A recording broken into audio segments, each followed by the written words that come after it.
China may know Jack Ma. Jack Ma said that if you put the banana and the money in front of the monkey, so which one the monkey will choose? Definitely they will choose banana, right? Not the money. And I quote another one from Nelson Mandela as well. He said, when the people offer the job and offer the money to the one person, which one they will choose? You take a guess. Probably people will choose the job because he needs a stable income. They don't take the money. Why I talk the money? If the money is related to entrepreneurship, we need to build up on that. The people need to take the risk and upscale the skill to be the entrepreneur. If you take the money, you have the chance to be the entrepreneurs. This is the quote from our great person that I have encountered a few years ago, that we should start thinking about that. People scared of losing their they don't risk to take something else. So that's why in order to encourage to scale up the entrepreneurship, I think people need to take risks and go with their own way as well. That's just the beginning of start. I believe that everyone in the room will agree with that the people are the heart of entrepreneurship. Their skill, aspirations, resilience, connection from the foundation of any vibrant entrepreneurs ecosystems. And that is precisely where our effort begin by investing in people, empowering communities, lead to their own growth. Which one I should? Green one? So I would like to start with this. My intervention today will focus on three key areas. One is the entrepreneurial ecosystem and the importance of building entrepreneurial communities. And the second one, I will share with you the Cambodian government policy in supporting entrepreneurial ecosystems. And the last one is ADFIAP initiative in fostering entrepreneurial ecosystem.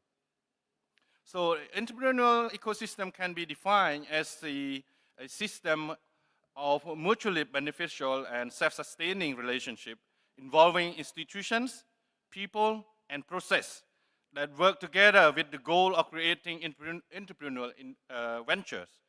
To build a strong entrepreneurial ecosystem, there are several foundations such as policy, leadership, entrepreneurial culture, and support organization and networks, markets, availability of financing, and human capital and skill.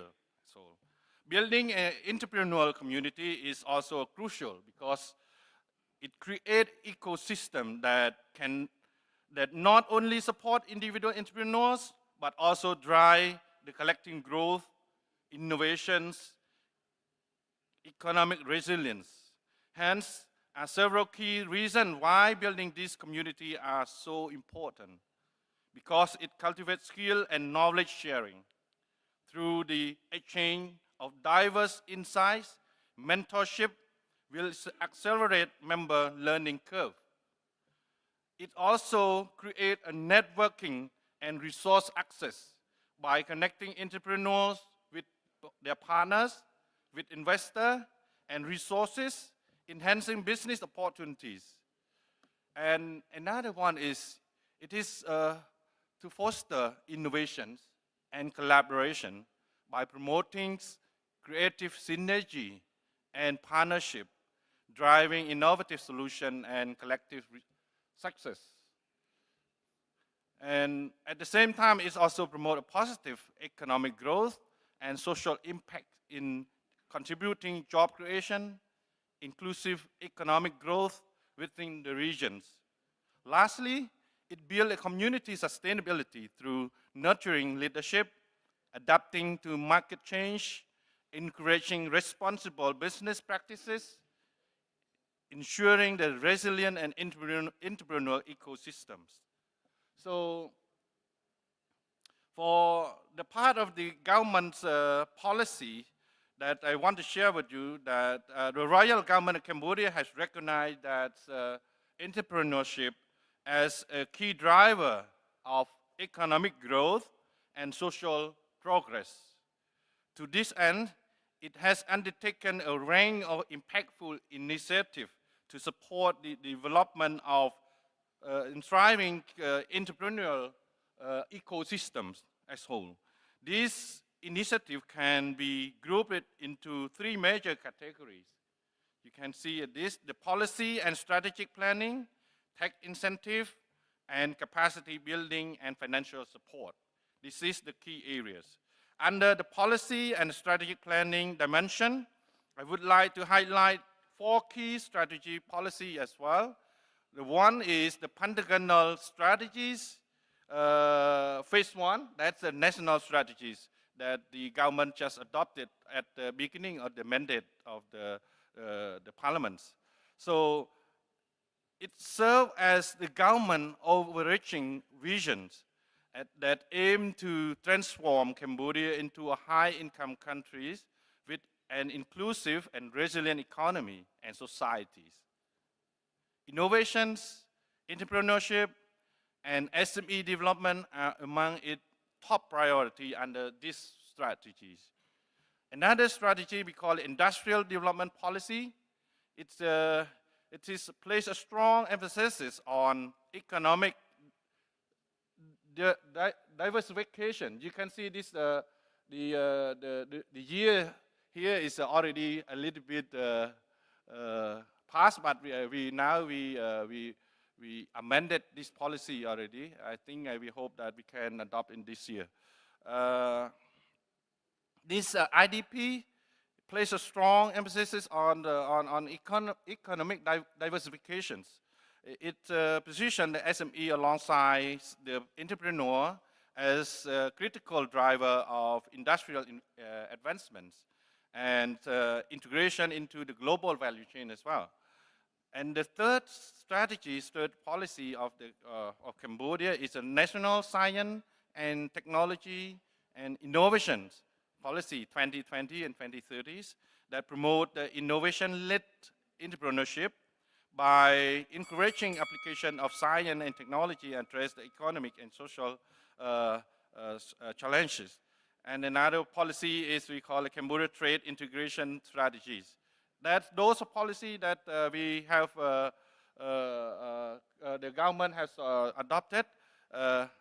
Please, I have just 2 more comments that I want to share as well, that the governments also create many players within this to help the entrepreneurship in Cambodia as well, such as entrepreneurship development funds and Khmer Enterprise, which is the institution that it's a national platform that supports startup. And another one is the Dacho Startup Centers that function as the innovation lab, that the people can go there, and then especially the people from early stage tech startup can connect with the entrepreneurs. And another one is skill development funds that bridge the gap between the market demand and the workforce.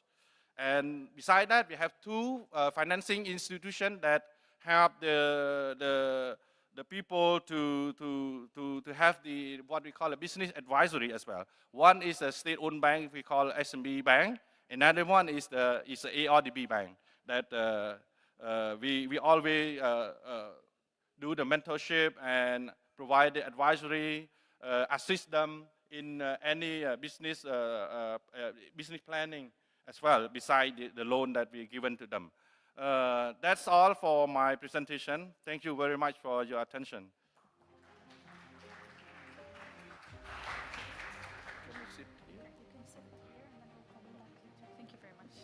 Thank you very much, Your Excellency. Very interesting topic. I've even lost my train of thought. However, we'll be on to inviting our next panelist, Mr. Ronia Limania, founder and CEO of DS Finance Philippines. May you kindly join us on stage for your presentation. Round of applause, ladies and gentlemen.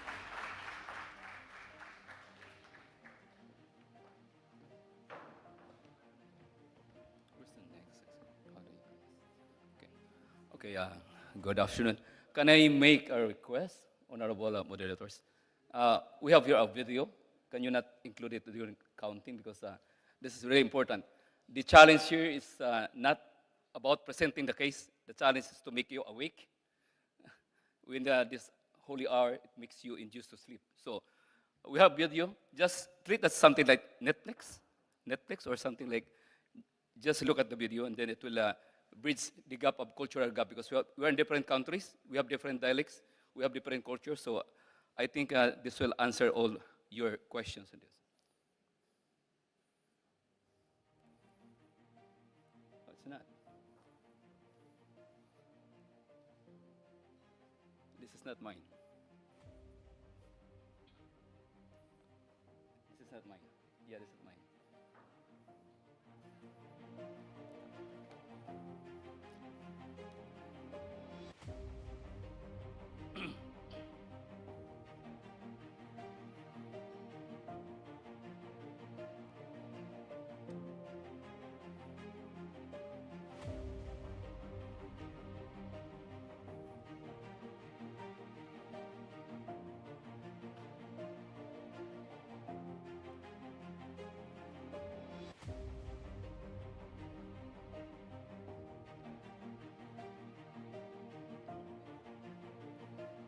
No, this is not mine.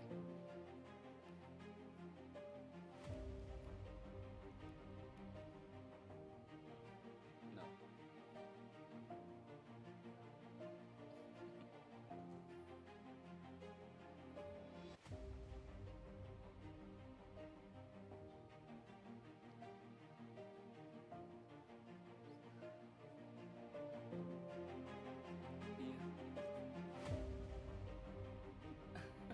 You have to sit. Okay.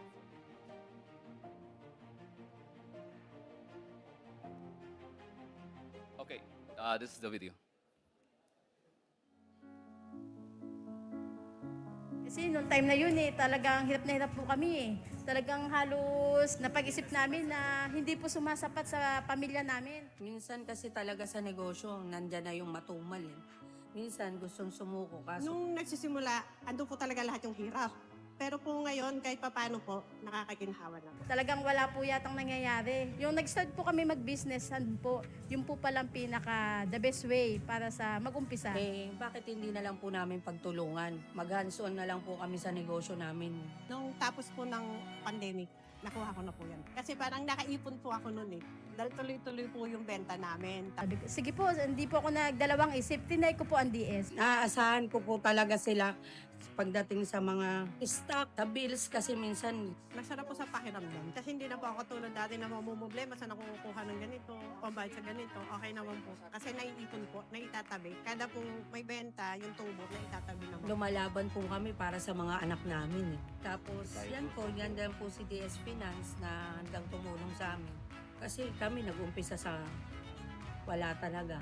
Siguro kung hindi ho kami sumubok sa DS, hindi po namin yun maumpisahan na makakuha ng sasakyan. Oho, isa na rin po yun, yung pagsisikap, tiyaga, sipag, tsaka yung pagtutulungan namin.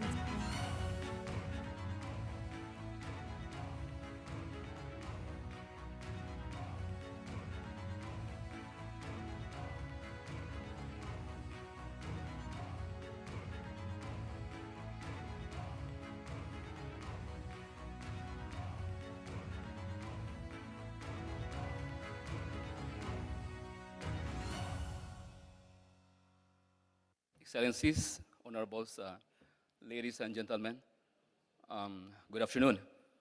This video depicts the struggle of every small business owners in the Philippines.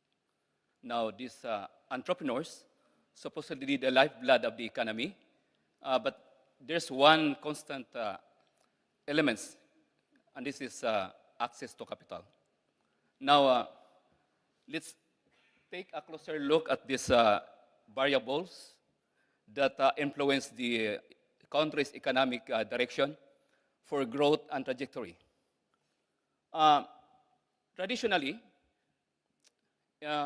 economic development strategy is to invite big companies to invest. Although these huge corporations have great value, Um, it is a fact that it also comes with tax incentives, high capital requirement, and the tendency of this company to transfer to other country if the economic environment is not anymore suitable for them to sustain the operations. On the contrary, these small business owners, although smaller in scale, um, they are deeply rooted in our own environment. So to understand better the economic dynamics of operation, when there is what we call as geographical fragmentation, the elements that can hinder the growth and development of a country due to factors like proximity, accessibility, and this is Philippines, composed of 7,146 islands. Don't ask me if it is high tide or low tide because during high tide, some small islands just sink. So in this country, 99% of registered business owners can be classified as micro, small, medium enterprises. And this segment accounts around 80% of job generation. But unfortunately, only 20% in this segment have access to formal financing. The remaining 78% access their capital through informal lending. And this exposes them to vulnerability of high interest rates, instability, and exclusion to formal financial system. Now, the very aspect of barriers here is that there's no documentation, there's no credit history, no collaterals, and this is where economic gardening is very crucial. Instead of inviting huge companies to invest, why don't we cultivate and grow this small business enterprise to make them be the centers of pillars of economic development? Now, let's talk about unconventional strategies, which I think can help us on how to manage these business enterprises for them to be financially included and to have smarter engagement. One is we can offer microloans, something like this low value, shorter terms, just to support the inventories, replenishment, and also this cash flow of the small business owners. And also, instead of using this, what we call as fixed monthly payments on their loan repayments, we can actually have an alternative of just getting the percentage of the business revenue every month. Because I think that this can help the business owners to grow and to thrive even during lean months. And then one aspect also is these requirements that we have, these stringent requirements of the banks that financial capacity, financial assets, credit rating evaluation. Instead of doing this, I think we can use EI to extract the activities that they have with their e-wallets, their engagement with their suppliers, their bills payment. We can use it something like a smarter loan evaluation so that they can be financially included. Next is we can maximize technology. We can actually design our infrastructure in the company to be fast, secured, flexible loan solutions to streamline the onboarding, evaluation, approval, and the disbursement process. We can use facial recognition for onboarding process. We can use EI for evaluation of the loans. And we can use the API integrated central management system to digitally credit the loans directly to their accounts, to e-wallets. And without the hassles of physical checks or cash disbursement. And then right away, in one day, they can withdraw the money through the e-wallet accounts to the smartphones or maximize the thousands of automated teller machines nationwide. So this is bounded by speed, security, flexibility, and convenience. Next is financial literacy programs. Access to capital is just one part of the equation. The biggest challenge here is that most business owners don't have the skills, the financial knowledge of how to manage their funds effectively. So we can actually maximize technology to integrate these basic elements like cash flow, savings, the understanding of the interest rates, understanding of loan repayments, because without these elements, it can lead to loan defaults, stagnation, and business collapse. Fourth is create entrepreneurial hubs and networking events. Now, this is what we're doing right now.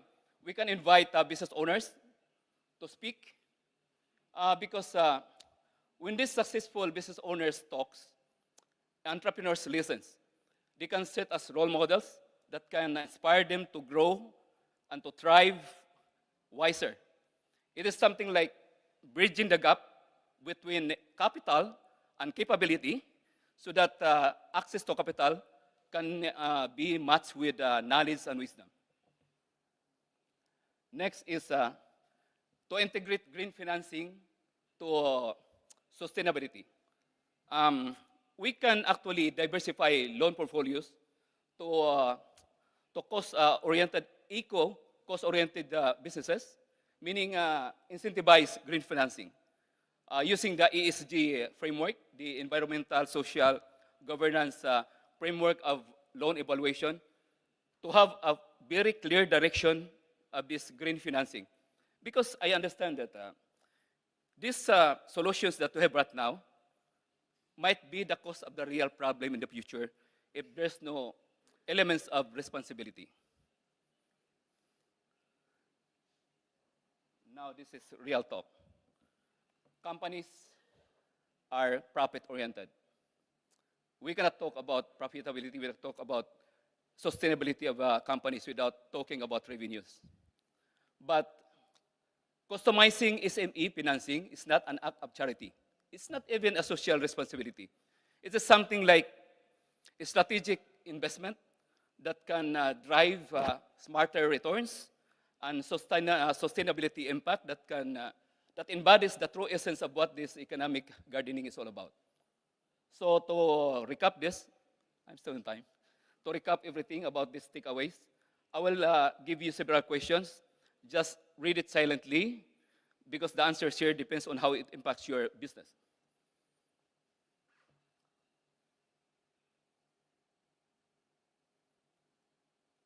Thank you.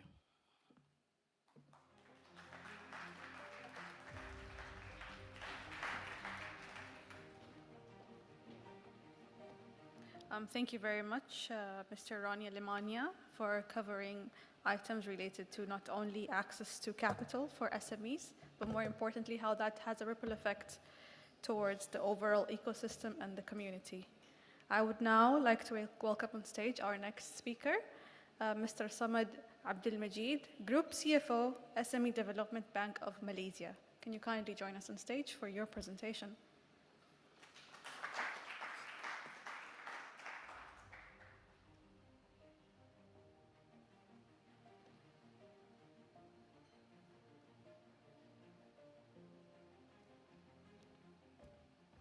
Thank you. Thank you, ADFIAP, for inviting me and SME Bank Malaysia to share our experiences in this particular topic. Just as a preamble, just sharing what SME Bank Group is all about. Basically, we have about 20 years of experience in SME financing. We are wholly owned by the government of Malaysia, and our paid up is about 400 million. So in a year, on average, we disburse about 800 million US dollar equivalent of financing to about 1,000 SMEs on a yearly basis. Our outstanding financing book currently is about equivalent 2.2 billion US dollar. In Malaysia, as in any country, entrepreneurship is very important. And in Malaysia, we have a specific ministry that just look at entrepreneurship. So we come under their supervisorship.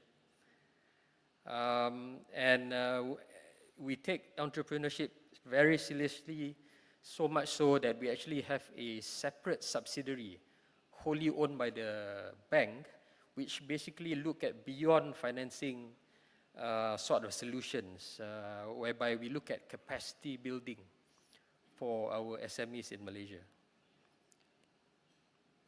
Just another high-level assessment of SME Bank Group. We basically only serve SMEs, and although we are not a full Sharia-compliant bank, but 99% of our portfolio are Sharia financing. We have about 5 value propositions that we would like to share to the delegates today about how we in Malaysia, SME Bank, have looked at how to build a holistic entrepreneurial community. Let's go to each and every one of them. Number one, of course, to build something holistic, we need to have the product and services. So for us in SME Bank, we believe in both financing as well as non-financing products and services. I will touch a little bit more about our wholly owned subsidiary in the final slide. The second item is about specialized capacity development programs. So in this case, we as a wholly owned bank, we collaborate with our ministry and also accelerators and other agencies to actually build value propositions to SMEs. The few that I can share today are vendor development program. So this basically, we actually get a big company as an umbrella, and how they then develop their vendors, SME Bank as a financier come in to actually assist those vendors to build a more holistic kind of approach to entrepreneurship development. We also assist smaller entities to export their products and services. The ones that have built capacity and capability locally, we will partner with them. And we have in Malaysia a specific government agency that promote product and services overseas called Matrade. So basically, we connect people with the right institutions and agencies and accelerators to bring our small, medium enterprises overseas. Number 3, we have entrepreneurship theme events. These are conveners. Basically, we convene events where key stakeholders in the SME ecosystem come together to discuss about issues. So in the case of access, it is more of a business matching. So essentially, we have people with products and services and we match them with buyers. We've been doing this on a yearly basis and it has been growing. Fund Fest is about looking at innovative financing solutions beyond what normal banks can give.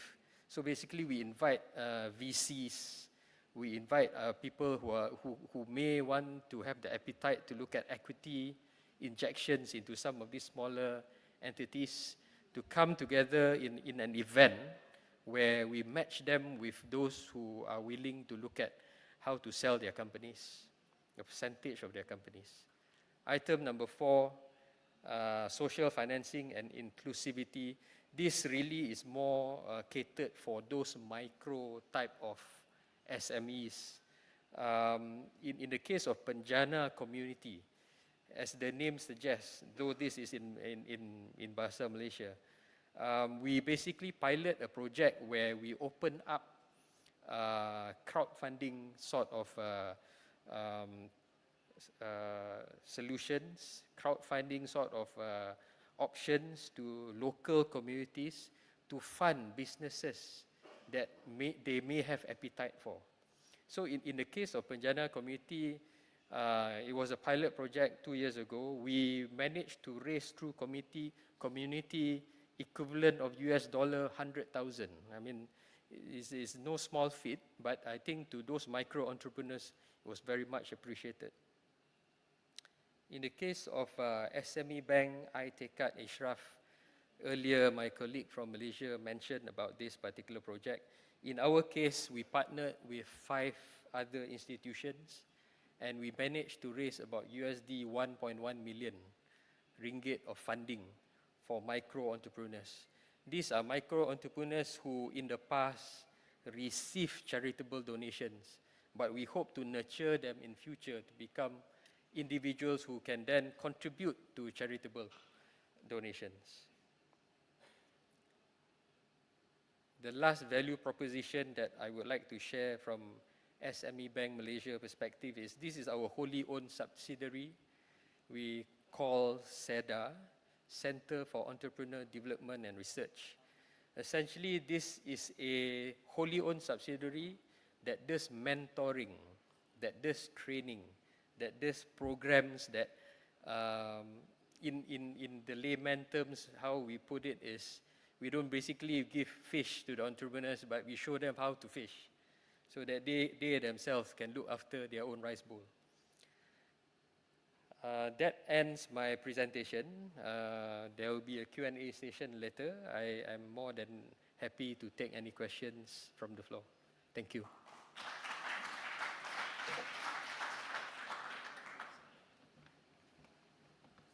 Thank you very much, Mr. Samit. Very precise and succinct. I'll now like to welcome on stage Dr. Sergey Storchak, Senior Banker, State Development Corporation, VEB RF, Russian Federation. Please welcome on stage. A round of applause, ladies and gentlemen.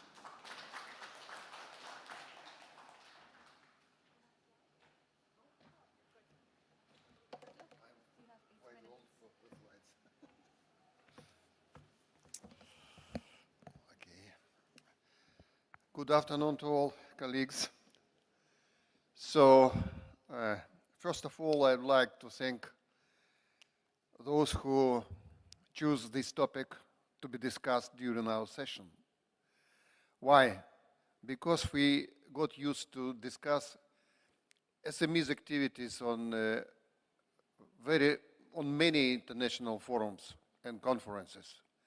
But this time, we were asked to discuss people in the SME business, not business itself. And this is very promising because people on the land make this business. It is not growing up by itself. And I would like to thank those who proposed this topic for inviting VEB to participate in these discussions. Once again, why? Because for the first time in our history, and we are more than 100 years old, the government asked us to prepare a special part of our strategy devoted to entrepreneurship. Once again, I would like to repeat, it's for the first time in our long history, we are going to participate directly in developing this part of our activities. So I would like to cover three different dimensions of our activities. First, about key tasks. Second, about key instruments we are going to use. And the third one, some details of our approach to implementation of social impact projects.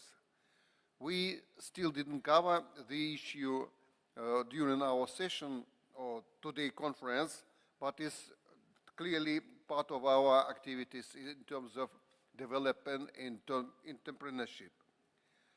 So, about key tasks.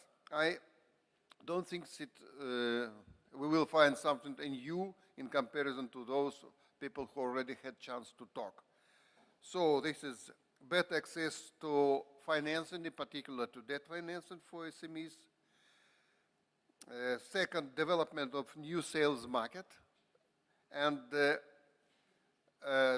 third dimension of our activities is better collaboration between entrepreneurship communities and the state. For each of these objectives, we developed special measures which would be used with the assistance of the government. For example, access to financing will be based on the preferential lending, so-called umbrella guarantees issued by VEB and the SMEs Corporation of Russian Federation. Plus, leasing of industrial equipment is going to play a much bigger role than it used to be in previous years. Special support will be granted to SMEs that form urban economy and work in priority sectors of Russia's economy, in particular in those ones responsible for technological leadership and sovereignty. As far as this market are concerned, the objectives is not only to create new ones, but develop the existing sales markets for high-tech products as a preference through purchases from state-owned enterprises, private businesses, and long-term offset contracts. I hope at some stage people will share their knowledge with these offset contracts as well. Special measures are going to be taken to increase transparency of the government support measures and thus to increase the accessibility of them for SMEs, which is based not only in big cities, but all over the country. So, some details about key instruments we are using and are going to be used. The state-owned corporations, so-called SME corporation, is the key institution that ensures the development of the entrepreneurship ecosystem in Russia. The corporation financial and non-financial tools are aimed to the qualitative growth of the sector and increasing the SME's contribution to Russia's technological sovereignty. The corporation is a member of VB group that allows us to rely on synergy of the capital of the two development institutions. In order to increase this potential, so-called framework of the project financing center is going to be set up. The center will help the corporation and VB itself to collect information about planned projects, to structure its economic and financial models, and to support with necessary funding. Plus, the center will grant administrative support to the project or its initiator. Just to conclude, I'd like to say a couple of words about social impact projects. It's a very important part of our activities. I believe that it's, for all of us, it's very important. So for my country, for my economy, it's a new dimension of business activities. So VEB is working on a pilot project in this field in order to understand what can be done in terms of legal and financial assistance for this kind of special activities.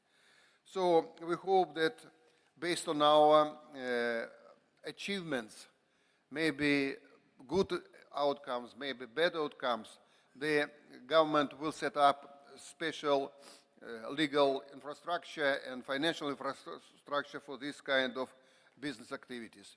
So I hope that at some later stages, maybe during our next meeting, we can discuss social impact projects in more details, and colleagues will find ways and means to share their experience and knowledge in this field. Thank you very much.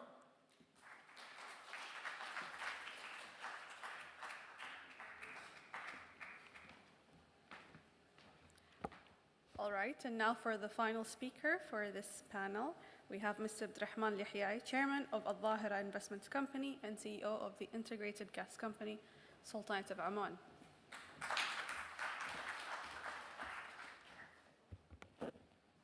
Bismillah ar-Rahman ar-Rahim. Ladies and gentlemen, distinguished guests, colleagues, friends, thank you very much for the invitation by Oman Development Bank and ADFIAP to participate to represent Al-Dhahra Investment Company in this prestigious forum. I know we had lunch and suck a lot of our energy. I'll try to be as short and sweet as possible. Can I have my slides on the screen?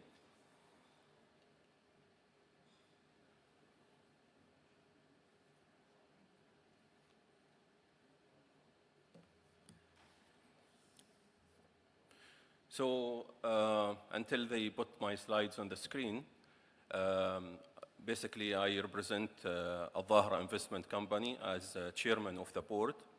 It's a new company, was established back in 2021 with more than 2,400 shareholders from Al-Dhahra region, one of the governorates of in Oman, and the shareholders represent 3 wilayas of Al-Dhahra region, Dhank, Yanqul, and Abri. The focus of the company is not only oil and gas, but we look into opportunities in logistics and tourism and other sectors. Our vision is to uplift Al-Dhahra region economically and socially. That's really the main vision of the company. We have a number of values as well. Our values is mutual respect. We also look into the integrity and a client focus. In a very short period, since the formation of the board of directors back in 2022, we had the choice of either proceed to invest the money we have in different projects, or we set up a company that has a great governance system and policies and procedures and talented team. So we had the choice, either we invest or we develop the company, and we chose to focus more on putting the regulations, the governance, the system, and hire the talented team to pursue our business plan. We have also decided what are the focus area for the company. So this is really a highlight about the company, and these are the vision and mission of our company and the core values. These are a number of our clients. Although we are 3 years old, or 2 years and a half since the formation of the first board of directors, but we were able to make a number of transactions and businesses, and the company is profitable from year one because of the talented team we have hired, because of the clear strategy, clear mission and vision, and because of the governance we have in the organization. The entrepreneurial flywheel. Although governments, they strive to develop ecosystems for SMEs, developments, and so on. But also in the Al-Dhahra region, although we are a small company, but we have strived also, and we have decided from day one to have our, to build that ecosystem for companies working in the Al-Dhahra region. So what we believe on this entrepreneurial flywheel, we have 3 main pillars of this flywheel. One is to identify talent. So through, of course, local scouting, we have a business development team whose main focus is to scout for great ideas from Al-Dhahra region. And of course, beyond also the region. So they visit colleges, they visit schools, they network with the business community in the region and the entrepreneurship community in Al-Dhahra region and beyond.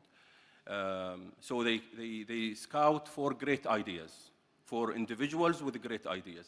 The second one is scale impact. So What we do, we have a series of partnership with international companies who have technology, who have also the capability of financing projects and so on. We bring those talented ideas, talented people. We try to help them basically grow the idea and, of course, coach them, mentor them through our capable business development team. And then we link that great idea with a great partner that we have. And then, of course, we empower ideas through funding. We are an investment company, although recently also I really want to thank Oman Development Bank for their support. They have financed us recently.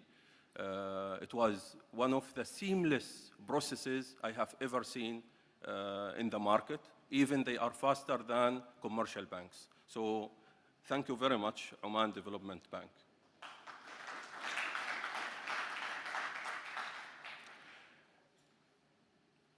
I don't know. There are a few more slides. Okay. So we have three main pillars of how we focus to nurture the business and to grow our business. We have the ICV and innovation. We have also SME, scaling and funding. Through ICV and innovation, it's mandatory by Oman Tender Board and some of the ministries. They mandate ICV as one of the pillars for contracts award. So we visit all the major spender in the country, especially in the oil and gas, to help them and to work with them of how they achieve their ICV targets. Oman Investment Authority as well, they have targets in all their companies to contribute to the in-country value and innovation. So we go with those big ones, try to basically help them achieve the in-country value. And of course, our aim is to make profit as well as help innovation and in-country value. SME scaling. So on SME scaling, we fund projects. We empower projects through funding. We go into basically partnership. We acquire companies. Yesterday, we signed agreement with one of the travel agency, a well-known travel agency. We acquired 30%. They have some cash issues, but we basically partner with them to achieve this SME scaling. And financing and trading. We at the Dhahra Investment Company also we focus a lot on financing. We finance projects. We as well do trading whenever there is opportunity to finance a project that has a quick return on investments. We also consider those opportunities. I'm not going to go into details, but this is a really high level of the evaluation guidelines when we go about any new business transactions. These are just some of the businesses and transactions we have signed in the last, I would say, couple of years. And this is my closing remarks. Entrepreneurial ecosystem thrive when local voices are empowered and investments are made not just in projects, but in people. With this, I would like to thank you all.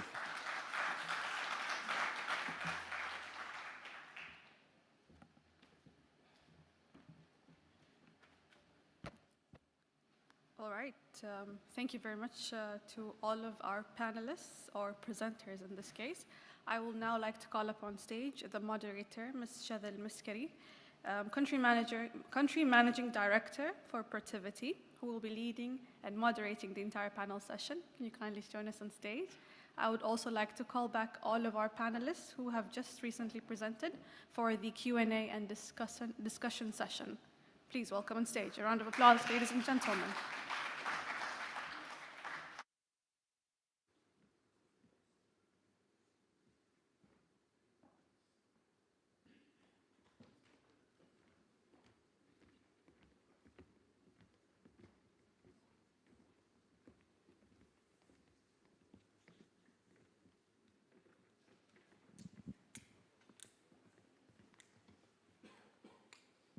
Okay, good afternoon.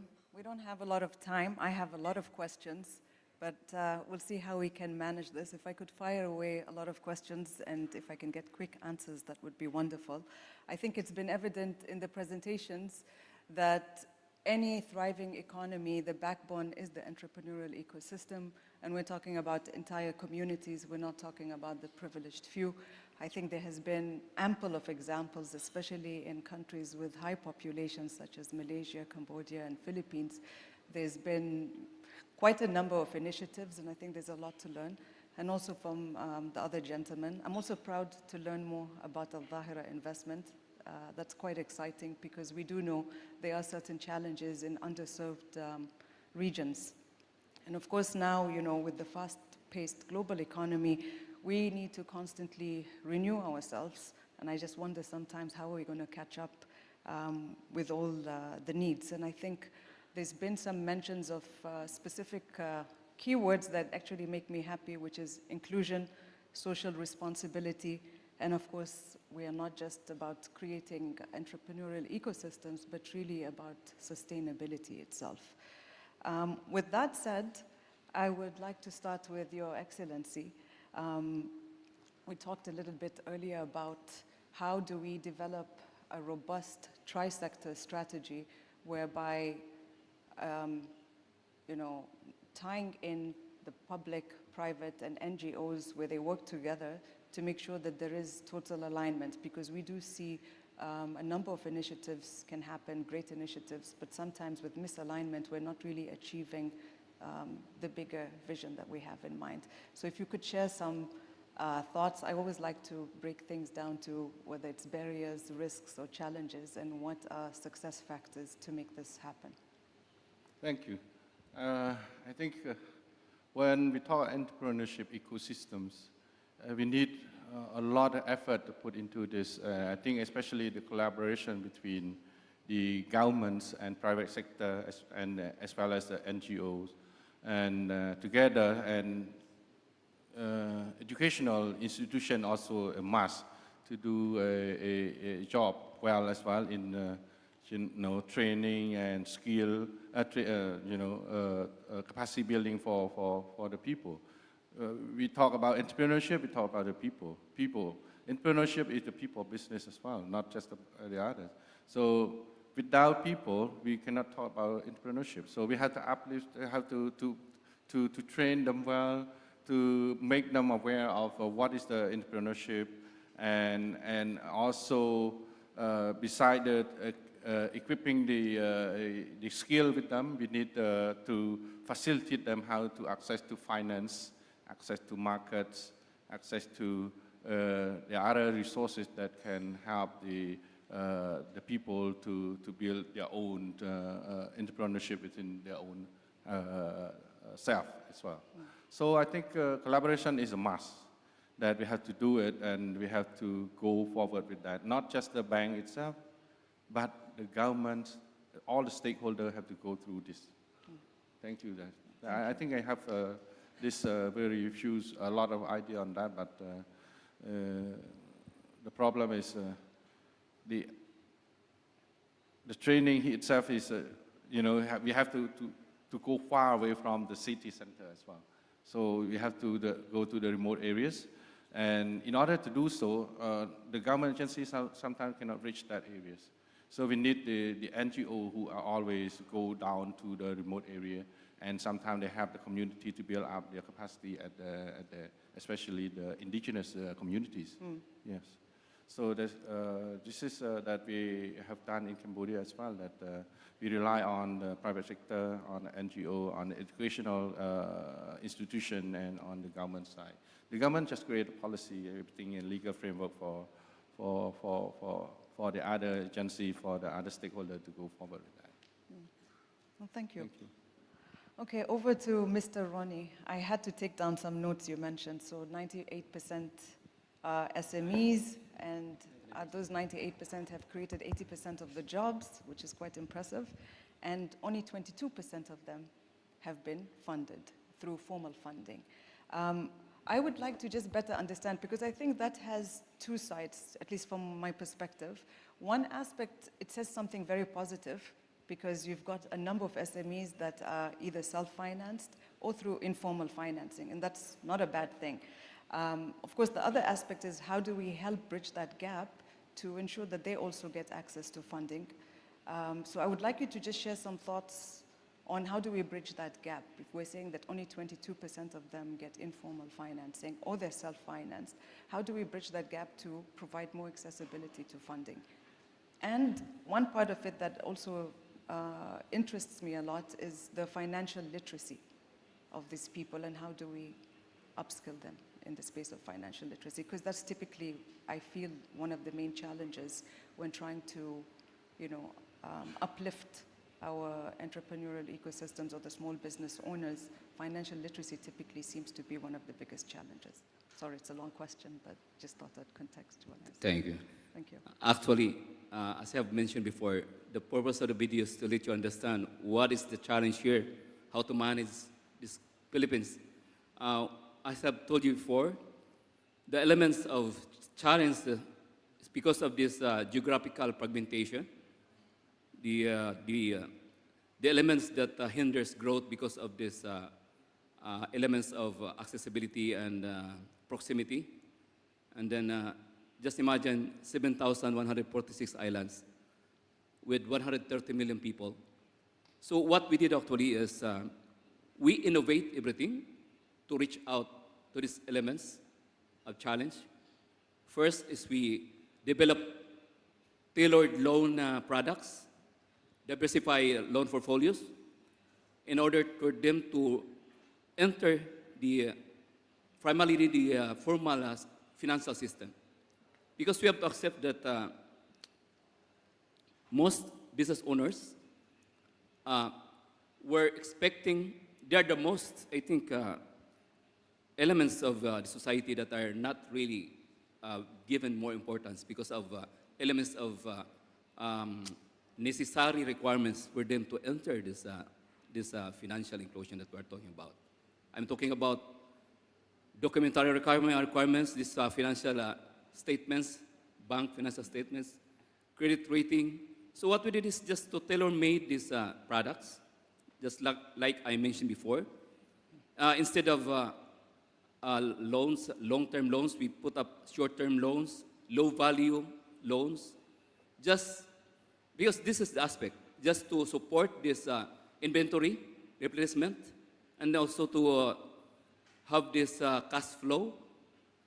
And this system like collecting money every month, these fixed monthly payments, we will innovate it to be something like just getting the monthly percentage of the revenue. As I've told before, that this is very, very efficient. Because by doing this, we can support this business enterprise to be more efficient during lean months. Because the country Philippines is really a seasonal country. And there are times that you have the hardship, as you have seen in the video. They are hard to sustain the business against the geographical environment. And then secondly, actually we innovate technology to be fast, flexible, secured, and flexible loan solutions in order to streamline this onboarding process, evaluation, approval, and disbursement. Just imagine, when I was in Harvard and Boston, I put up the case like this to the business group, and they were surprised that in Asia, we are more advanced in terms of technology. Believe me, we are more advanced in terms of technology. This e-wallet that we have, the easier way that they can be financially included if they don't have bank accounts. Because the funny thing is that there are 46% unbanked communities in the Philippines. But ironically, they have Facebook accounts, they have TikTok accounts, they have Instagram. So we maximize this technology in order to educate these segments. We hired influencers to educate them online. And of course, we integrate these elements of cash flow, the understanding of this savings, understanding of interest rates, understanding of loan repayment. As I've told you before, without these elements, still, it can lead to loan defaults, it can lead to stagnation, and then it can lead to business collapse. So this is what I'm talking about. We have to thank ADFIAP for this, because one element here is networking events, the one that we're doing right now. Entrepreneurial hub and networking events that can share ideas to these business segments by inviting mentorship through successful business persons, because when they are talking, entrepreneurs listen. Sharing ideas will inspire them to do better. And then, how can we scale this? Actually, we're scaling it in the Philippines. We have this group, OPM Philippines. These are a group of Harvard Business School graduates. Most of them are my classmates. And then we have mentorship. We scale this by choosing these high-density locations like malls, public transport, public markets. Just imagine, these are icons of the industry. They are the owners of the biggest brand of food brand in the Philippines. One is the biggest sardine manufacturers in the Philippines. One is the biggest clothing brand of the Philippines. And then when they are talking, these entrepreneurs listen. They learn something. They are bridging the gap between capital and capability, ensuring that access to capital is matched with knowledge and wisdom. And then finally it is very important that we have to infuse also green finance for sustainability. This is the direction right now. According to the central bank framework, this ESG, environmental, social governance framework for credit evaluation, because I've said before that what we are talking right now, all solutions that we are suggesting right now might be the cause of the real problem in the future if there's no element of responsibility. Thank you very much. So I'll just ask you one more question, but just to be mindful of time, if you can answer it in 10 seconds or 15. You mentioned the alternative credit scoring. Can you just share with the audience about that? Yeah, this is very interesting because the problem with financial exclusion is because it is not something like this segment, the small business enterprises do not want to grow. It is something like the reason that the financial system that we have right now don't know how to meet them in between their financial journey. So instead of, I told before that instead of having these financial statement requirements or these credit rating requirements, we can use technology to streamline the process by extracting the data of their activities online using their e-wallets. Actually, we're using that right now in my company. And then we can also use the bills payment. They have their engagement for their financial activities. We can also use their engagement with their suppliers, the way how they pay their suppliers. We can really, that's very easy to extract that online using the technology right now. And then these are bases of smarter engagement, smarter evaluation of the loans so that they can enter the system. And of course, this is very effective for this segment. Because as I have said before, most of these small business owners don't have bank accounts, but they're very active on social media. So what we did is to inject something that where they are very active with and infuse technology in it to be more faster, more flexible, more sustainable, and the process just works naturally. Oh, thank you. Over to you, Mr. Samad. You mentioned CEDAR, which I found very interesting, and I have personally been actively involved in running programs for Omani women to shape entrepreneurial mindsets. We've worked with a number of organizations who have supported us in both the private and public sector. But we've only been in this journey for 3 years. Of course, you've been there much longer. And I would like to know, what are the measures of success when it comes to upskilling and also being inclusive for those that are underserved?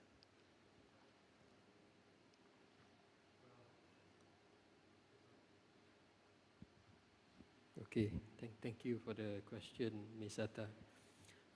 Basically, as a development financial institution, we don't foresee that particular asset to be on our balance sheet forever. So one measure is for them to graduate to commercial banks, where they can actually get, where they could not actually get those financing prior to coming to us. So not to say that our standards are lower, but because we do have mandates and we do have grants where we can actually blend our liabilities and actually serve the underserved better. So from our perspective, one measure is to actually see those underserved graduating to such institutions. The other thing is that we are a firm believer in capacity building. And for us, the capacity building element is really important. And we like to see a year-on-year increase in people participating in our programs. So those are some of the elements that we use to measure success from that perspective. Yes, thank you. Okay, over to Dr. Seji.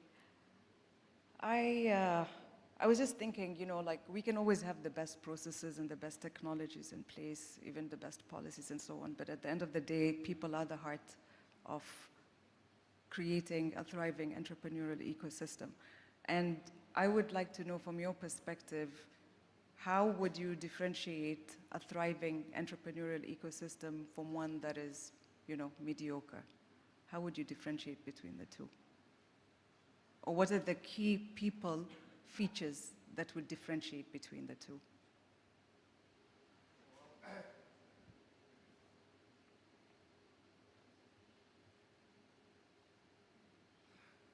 Thank you for the question.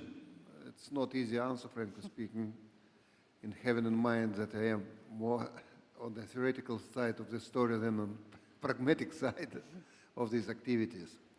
Nonetheless, what is clear for me from our discussions, that people who are involved in these activities need to understand very precisely that without entrepreneurs' ecosystem as a system or systemic approach to the whole activities, not much can be reached in terms of deciding on the real challenges you are facing. In my case, for example, each year only about 4% of small enterprises are being graduated for upper levels in terms of their activities. It's only 4%. It's almost nothing. So, and another story I am going to bring from our discussion, that acquisition and emergence are not the panacea in these activities. Probably at some stage, this consolidation of business can be very fruitful, but I took notice of the remarks of some of colleagues that it's really not the panacea. So better to work on the ecosystem and to use all kinds of activities, including the close collaboration with the governments and other authorities, central banks in particular, to have necessary ground for successful implementations of your policies measures. Thank you. Thank you. I don't mean to challenge you here, but I just have one more question to add on, is that, the startups or entrepreneurs, they're obviously moving at a very fast pace. And when you look at the public sector and the regulations that they put in place might not be able to catch up all the time. Do you have any thoughts on how we can bridge that gap? You mean the gap between regulation and other measures of the government is taken? Yeah. Well, in our particular case, I mean in the Russian Federations, we managed to overcome these difficulties on the basis of blended finance, frankly speaking. Well, it turned to be not easy, but at the same time, we have the program which is we refer as Project Finance Factory. Factory means facility, not factory as a plant, where all interest players are gathered as a team. So government, the central bank as a regulator, VEB as organizer of the process or organizer of syndication of the banks, and the initiator of the project. Each of the player has its special role or special dimensions in the finance in using the blended finance. So, for example, the initiator of the project needs to allocate its own money up to 20% of the volume of the project. There's exceptions, it can be only 10%, but depends on the sector. If it is a sector linked to the national sovereignty or national technology leadership, it can be 10. In field of more general activities, in constructions, for example, it's need to be 20. Okay, thank you. Last but not least, Mr. Abdurrahman, if there is one thing you could radically redesign in our entrepreneurial ecosystem, what would that be? Well, I think the main really challenge are faced by the entrepreneurs community is the safety net. When you are in trouble, you are alone. And I think the ecosystem should accommodate, the cases where entrepreneurial community face major challenges. Let's talk about the tariff by US. What these ecosystems have done to basically lower the risk on the entrepreneurial community during COVID-19. And we had really a very great initiative here in Oman, and I would like really to mention it, the emergency loan during difficult time for entrepreneurial community. Yeah. This is will help. So safety net, what is really currently missing? I think Sweden is one of the country that accommodate and have that safety net. And I think it's worth really learning from Sweden. If you get into trouble during crisis or when basically your idea doesn't work or anything, you still, the government stand with you. So this is really the safety net, I would say.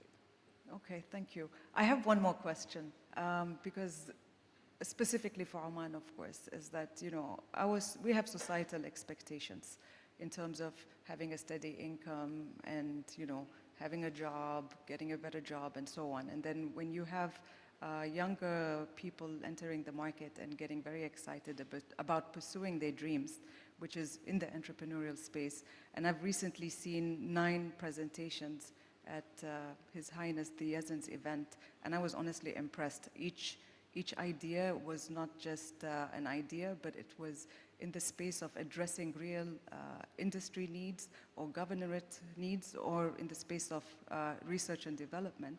And what I found missing was the financial literacy part, because when they had presented the ideas, if I had to play a guessing game and say how much capital they need, I was like, 1 million, 10 million, maybe 20 million, because they were brilliant ideas, and we're talking about ideas that can be exported. And of course, like the responses I heard was, okay, 50,000, and I think because there is that shying away from looking at things at a much larger scale. But I can assure you that all the ideas were scalable from day one. And I feel like we do require a cultural mindset shift. So from your perspective, what do you think is missing in terms of education from that perspective? Sure. For characteristics of any ecosystem, there are a number of, first of all, the ecosystem should be a living system. It's a very dynamic system. as I said, tariff, COVID, low oil prices, environment, all of this require a system, not a rigid system, but a living, really, ecosystem. Also, there are a number of characteristics. I think it's very important, and I think most of my colleagues here, they have touched base on that. Access to capital is very important. Policies and governance are very important. And when I talk about policies, the government policies, but also the governance of the businesses itself is very, very important. As well as, of course, education. And we are really missing that part. I think we have a number of initiatives by Oman Tel, for example. They have a great initiative. They have basically a club where they support entrepreneurs to sell their ideas, how to present their ideas, and so on. But I think the ecosystem in Oman has evolved and advanced now, especially with Oman Investment Authority. They have the Future Fund, and I think we have here Rashid, who is responsible for the Oman Future Fund. I think the role of financial institutions is not only funding, it's education, it's connecting the dots between different businesses, between the investors and the idea creators, and so on and so forth. So education part, I totally agree with you. I think we really need to put more emphasis on the education part. And that is, many entrepreneurs, they are missing this part. They don't know how to manage their cash flows. They don't know really the important elements of developing an idea or a business idea. So education part is very important. We have in Oman Royal Academy for Management. I think it's really great idea to have Royal Academy maybe for entrepreneurship communities, developments, and so on. Thank you. All right, I know we're short of time. I don't know what time it is exactly, but I thought I'd open the floor to the audience to ask questions to our esteemed panelists. I can't really see, so okay.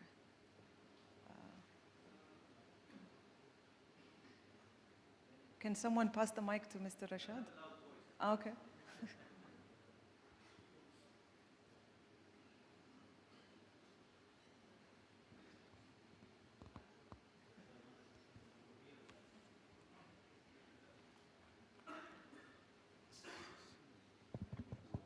Okay.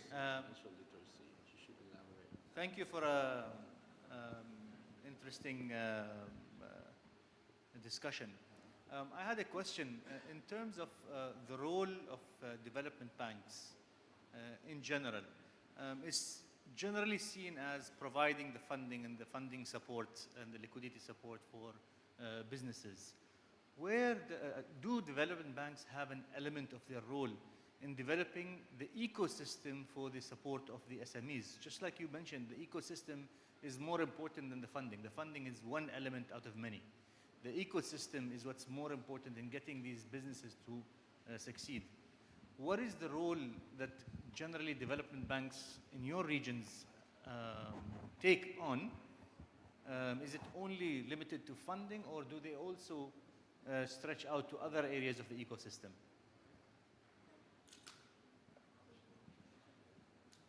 I think I should take this question a little bit, because this is the experience in our own bank, that we not just provide loan to our customers.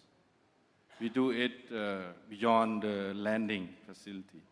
So that's why we set up the one team, the agronomist team, that to help our clients resolve the problem when they have, when encounter the problem in their business, especially in agriculture. We have a group of agronomists, and we create a platform that they can directly contact to ARDB to get the technical assistance to them as well. And beside that, we have the program to build up like financial literacy, not just for our clients, but to the household in the village, maybe in the district as well. We believe that financial literacy is very important with, for our economic growth, not just the banking growth, but economic growth as whole, as a nation. So if people know how to manage their family finance, I think that can resolve a lot of problems for the government as well.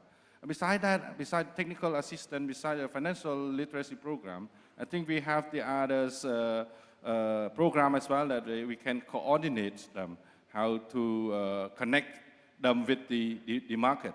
Let's market access. We provide them a lot of information, and we create a platform that, like many social media channel that they can access to. So we post a lot of information on the markets in terms of agriculture, I mean. And beside that, we have TV online. You know, social media now is growing up a lot. We promote, we create a TV online, our in-house TV online, that we can provide more information to the client and to the people as whole in Cambodia. This is that we call that we have to build up the ecosystem as whole. We not just lend it to our people, but we provide a lot of facility and information to them. Thank you. Can you add something here? Yeah, I can, this is something like I hope I can answer the question. The structural gap here actually is education. So we can start to grassroots level. We can invite educators from the business schools, because entrepreneurship starts at the level of the grassroots level. So we can invite these educators to share our views on what is happening on the ground. The best that can share is we, business entities. Because I don't say that educational systems have loopholes with their curriculums. It's not like that. But we have to understand that everything happens really fast. The things that we're talking right here may not be applicable in the next few months to come. So changing the views, changing the educational landscape is to invite these business schools educators to contribute, because the best contributors are the people who are on the ground, who knows what is happening in the business.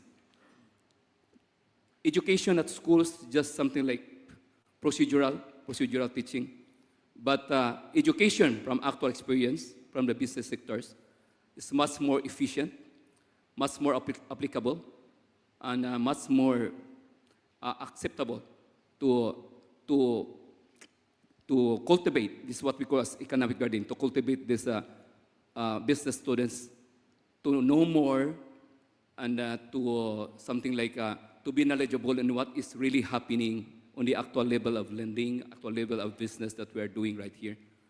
Because as I've said before, everything happens for a reason. Everything happens so fast that we don't know what is happening. Even right now, we are in business. We have all our business in place. We have all our trade transactions in place. But just one click of these tariffs and then everything changes. Okay. Just one example why ecosystem is much more important than funding. When we prepared our strategy, we calculated that 1 ruble of our own capital can help us to mobilize 40 rubles from additional resources, not from our own. So why? Because we can take risks in comparison to other financial institutions, in particular commercial banks. So we take bigger, higher risks, and others come to our syndications with their own money. So this is because of the system. If the system does not exist, if there's no our guarantees, so no one would come definitely. But once again, 1 to 40, it's very promising results, I think. Thank you. Can I just add? Yeah, in the case of Malaysia, development bank, we also play policy advocacy. Basically, as a development bank, what more owned by the government, we basically advocate appropriate policies to the government to make some changes, some tweaking to allow businesses to thrive. I'll just give you an example. 2-3 years after COVID, most businesses' gearing ratios were very high, because they lack cash flows and the liabilities were piling up. So when gearing ratios are high, it is very difficult for them to get capital. So what we advocated as an organization, as a bank that is close to the government, after hearing these grouses, were to actually require maybe some special agencies for government the option to equity inject into some of these companies that are deemed viable in the medium to long term. So when the equity are being injected, their gearing ratios improve. And overnight, they could actually, actually source for funding from banks. Thank you. Do we have time for any more questions? Or no? Okay. Well, I want to thank all the panelists. I think the message is very clear about the people factor, that the people need to work with the people. And when we talk about that, we're talking about the public, private sector, the NGOs, the education system itself, to serve the people. And those people are the communities and the entrepreneurs. I think the message is clear that this is not about funding. It's far more than that. It's really about nurturing the communities so that we can accelerate innovation and create a resilient economy. Thank you, gentlemen. Thank you. Thank you very much. On behalf of all of the attendees, I would like to say a word of thanks to the moderator and all of the panelists/presenters for the very insightful session. To formally recognize the invaluable, discussions that we've had and also your participation at this particular panel, we would like to invite Mr. Rashad Al-Musafir, Board Member of the Development Bank of the Sultanate of Oman, together with Dr. Zaki Sifti, Board Member of the Turkish Republic of Northern Cyprus, and ADFIAP Board Member, to recognize our moderator and panelists. A round of applause.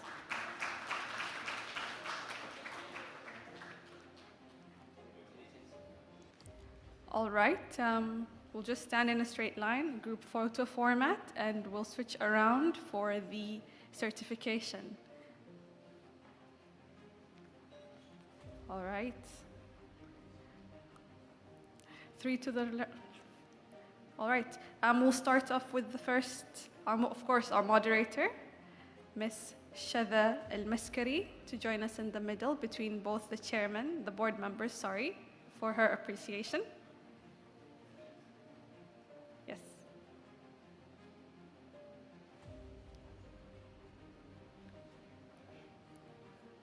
It's almost like they're dancing tango. A round of applause for Ms. Shadha Al-Maskari, our esteemed moderator. Thank you very much for the thought-provoking questions. Followed by His Excellency Dr. Khao Tak, CEO, Agricultural and Rural Development Bank from Cambodia. A round of applause, ladies and gentlemen. We'll now switch on to Mr. Ronnie Alemania, founder and CEO of DS Finance, Philippines.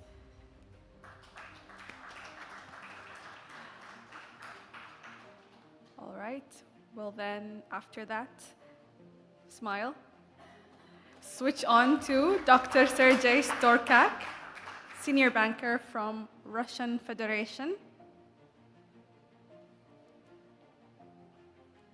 A bit of switching here and there.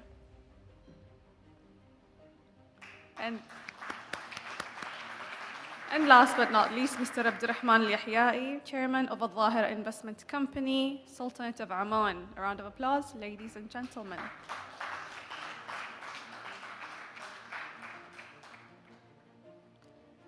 And lastly, we'll take a group photo with everyone smiling at the camera all together.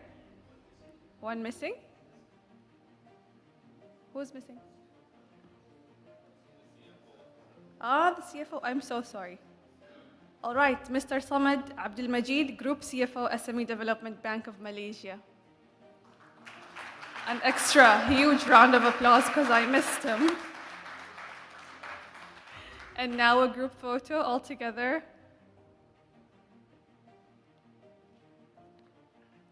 Smile wide. Ladies and gentlemen, our panelists and moderator for the People Factor, Building Entrepreneurial Communities. Thank you very much. And now we shall move on to our session number 3, titled Mission-Driven Finance, Aligning Capital with Development Goals. We'll be switching it up again and have the moderator, Mr. Ralph Vollmering, member of the Management Board, EIH Bank, Germany, join us on stage. A round of applause. Together with our speakers, Mr. KV Shaji, Chairman of the Board, National Bank for Agriculture and Rural Development, NABARD, India. Mr. Fakhrul Ofa, Head of Strategic Partnership, PT Sarana Multi-Infrastructure, Persero, Indonesia. And last but not least, Mr. Rashid Al-Hashmi, CEO, Future Fund Oman, Sultanate of Oman. Please join us on stage. Of course, you will now join us for your presentations, if any, in the particular order of Mr. Shaji, Mr. Ofa, Oh, we also forgot Mr. Nikolai Podguzov, Chairman of the Management Board, Eurasian Development Bank, Kazakhstan. Please join us on stage.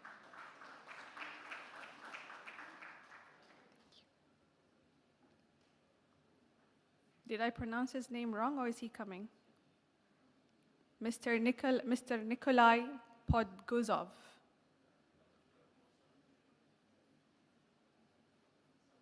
He's not here. For the final time, Mr. Nikolai Podguzov, can you please join us on stage? We found him. 2 minutes? All right, well, we'll give him 2 minutes to get here. We can then get started with Mr. KV Shaji for his presentation, and we'll kick it off with Mr. Farhol after that. Yes, you just press the green button for the next one. Good luck. It's loaded.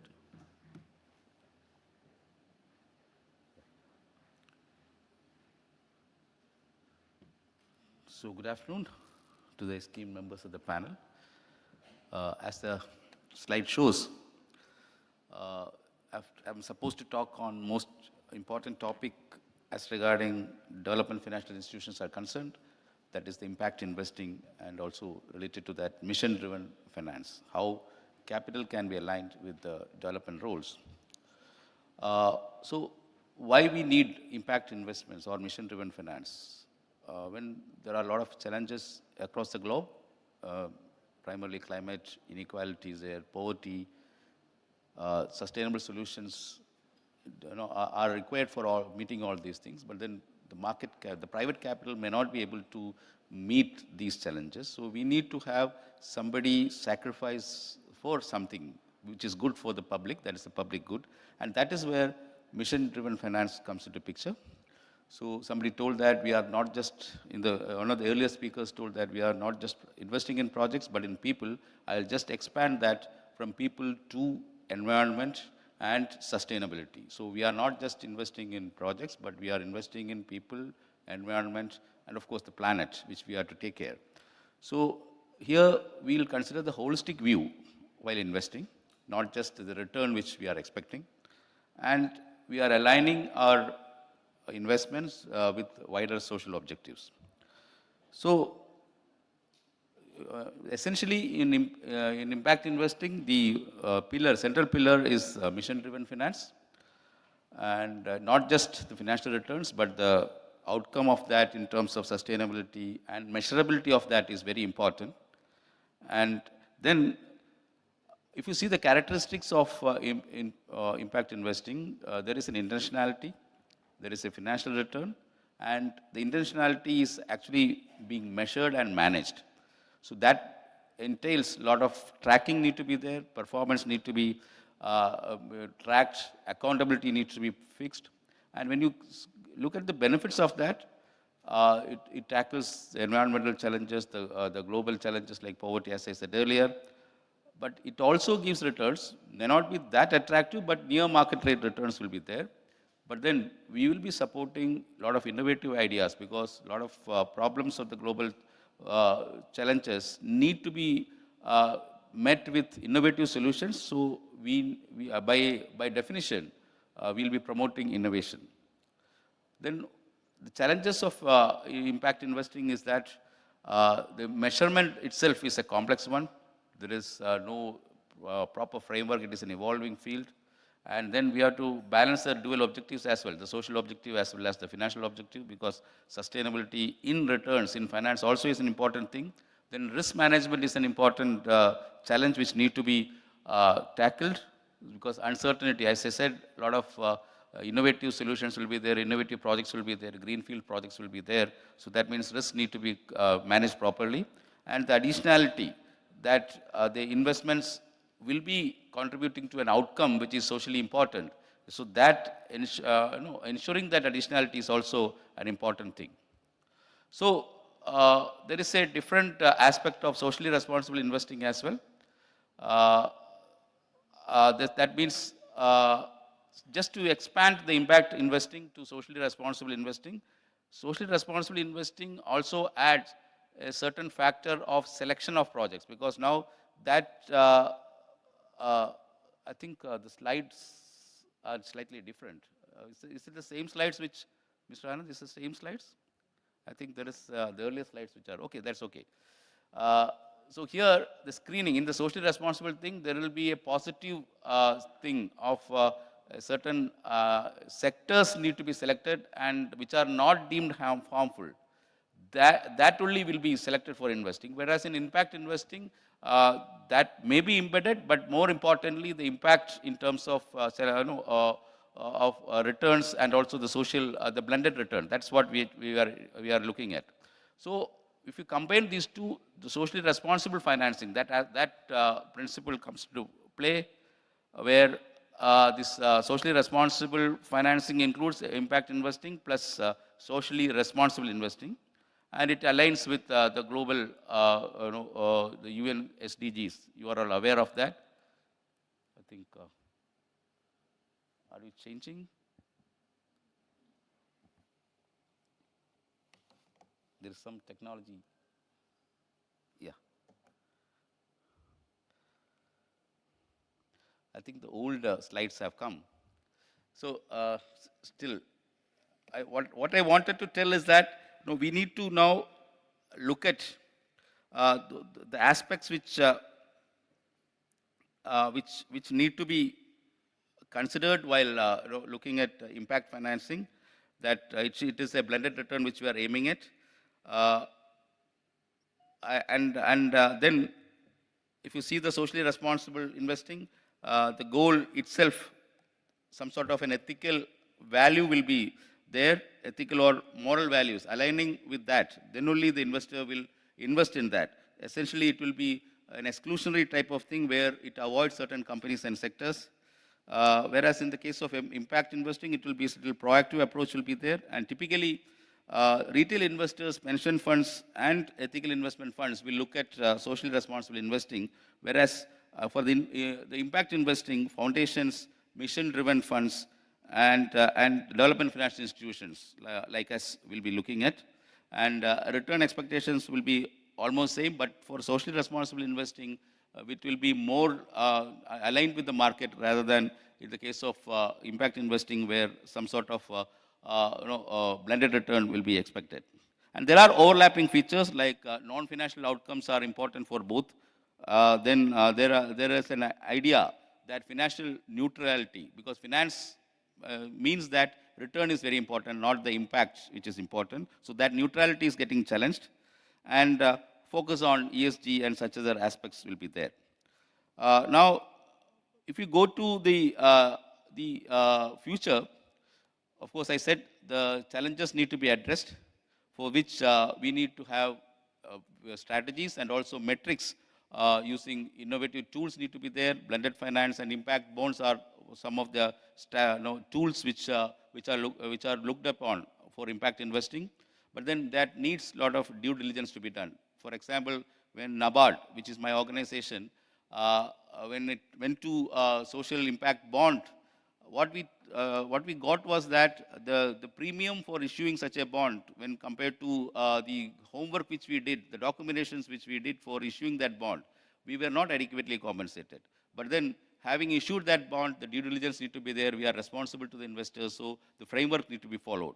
So that socially responsible finance framework, which encompasses environmental, social, and governance aspects, need to be considered. And it has to be aligned with the SDG goals, which is now world over, which is accepted.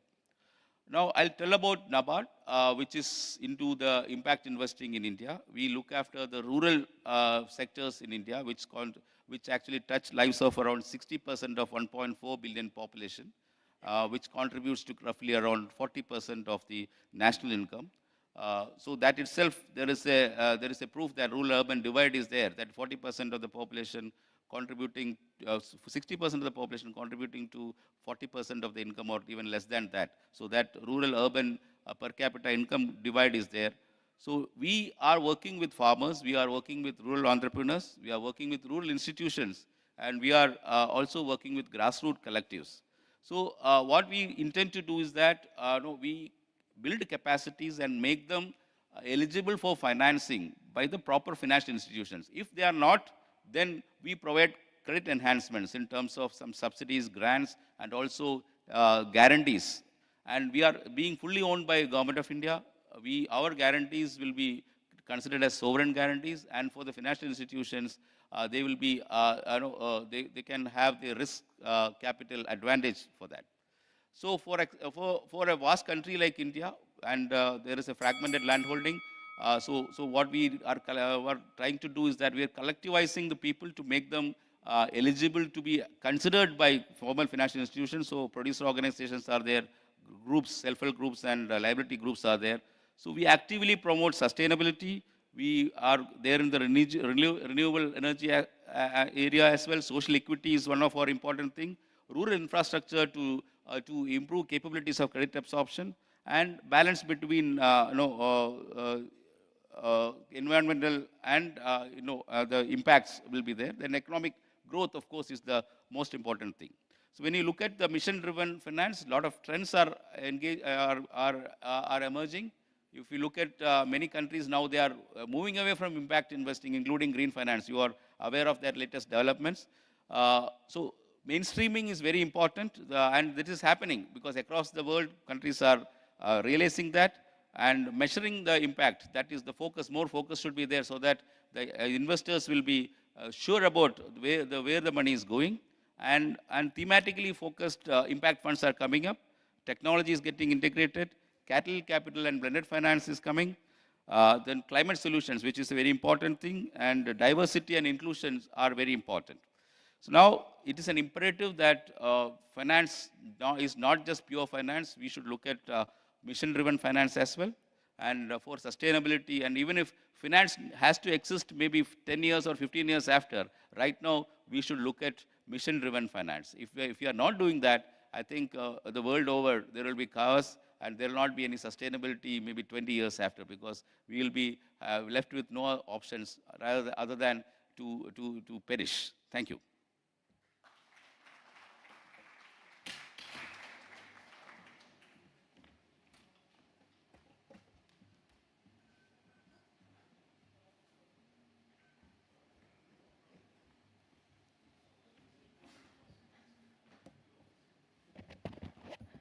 Assalamualaikum warahmatullahi wabarakatuh. Very good afternoon, distinguished guests, ladies and gentlemen, fellow panelists, and also moderators. Today, I'm representing PTSMI. We come from Indonesia, the country where we have 17,000 islands and 280 million populations. That also we have 1.7 trillion gaps, financing gaps to achieve the Sustainable Development Goals. Today, we would like to share with you our experience in the implementations of mission-driven finance through the country platform. First of all, I would like to introduce a little bit about PTSMI. So PTSMI is a DFI owned by the Ministry of Finance, Government of Indonesia. We have dual mandates. One mandate is to provide sustainability and long-term financing infrastructures. And the other side, we also have to create a development impact for every single project that we finance. We are not only providing financing for private sectors, but we can also support municipal government or local government. In Indonesia, we have around 552 local governments, and actually they can access financing from PTSMI. So far, our mandate is still focusing on infrastructures, mainly from energy, toll roads for connectivity, and also social infrastructure such as a hospital and also other social infrastructures. With regards to the mission-driven finance in practice, in PTSMI, we found that accessing climate finance is a fragmented market. We have to deal with different type of term sheet. We have to deal with different types of appetite from many actors. And we feel that we need to set up mechanisms and how to actually align the capital to achieve the common goals. And we found that SDG could be one of the way to have a common goals. So that's why in 2018, we set up a platform of blended finance called SDG Indonesia One, which is actually a platform to make all of these parties can work together in the same projects. So we now have like 37 partners, ranging the product from grant, technical assistance, financing, equity, and also de-risking. And what I would like to share with you is how is actually the modalities to implement the mission-driven finance. We have 3 types of the modalities, and we would like to share with you the experience in the project level. The first one is executing. What is the executing means that as a DFI, we can execute the programs on behalf of the partners, on behalf of our donors. So that's what we mentioned as an executing one. The second one is leverage. What we mentioned by the leverage is we can leverage the support from the partners in order to create an increase of impact to the project level. So this is what leverage means. And the third one is blended. Basically, to blend the support from partners in order to de-risk a project or in order to make a project more bankable in terms of financing. One of the case study that I would like to share with you is on the executing model. This is why we built a floating solar PV. In Indonesia, there is a kind of problems when we would like to build a solar PV because we have to have a very huge land. And to have this kind of land, sometimes you have to deal with land acquisition, and it is not quite cheap. It is quite expensive. One of the solution is how we make this solar PV to be floated in the lake or in the dam built by the government. So this project actually, what we'd like to share to you that we finance a project, solar PV, with a project cost around $29 million US, which actually we also provide grant money from donors on the executing models to provide the incentive for the project developer in order to make the study, for example, environmental study. Because when you build floating solar PV, there is some kind of potential risk of environment, especially for the deep of the lake or the dams. There will be like potential disruption on the ecosystem in the lake itself. So we have to make a study for that. And this grant can be an incentive for them in order to make this study. So they don't have to pay more for this kind of things. And beside that, this project is also interesting because we are not only dealing with making the project bankable and feasible, but we also address the just transition. What this means by the just transition is the grant money actually is going to be used for the project developer to address social impact of the project. So people living nearby the projects, they can get a better access to the project by having opportunity in terms of work opportunity, and maybe they also can be addressed with the social needs of the project itself. So there is, some kind of a benefit directly for the people living nearby the project because of this just transition program that we deploy. So these actually show that as a DFI, we can make the project feasible by mobilizing support from partners, in this case is donors, in order to execute the projects. The second project that I would like to share with you in our leverage model. The leverage model is basically we co-finance the support from donors. So this is examples show that we finance one of the projects for local government. They built a road access from the city center to the tourism area nearby the location of the tourism area. But sometimes the issue is when they build infrastructures there, the people living nearby the location did not get the positive impact of the projects. Sometimes that's the issue. So we design the programs how we can actually make the people living nearby the project location can get the positive impact to the project. Besides, of course, the accessibility and connectivity, but we can also address their needs. For example, in this case is we provide also our grant, co-finance with the donors grant, in order to create a climate change adaptation and mitigation programs, because this project nearby the sea, and there is some kind of a needs to put or to start the rehabilitation of mangrove there, and also provide some sanitation, clean water access for the people living nearby the projects. So that's, we put the money to be leveraged with the donors. So instead of $1 creating $1 impact, in this program, $1 of donors impact can create $2 impact for the society level, because we put also the same amount of money to this project. The third model that I would like to share with you is a blended model, or we call it a blended finance. Basically, this is also one of the interesting projects because it is built in the dams, and if we don't put this grant money, the project is not feasible. So this is showing also the blended model to be able to make a project feasible and bankable, and this is why DFI exists, to actually make all of the partners working together in the same project and achieve the common goal.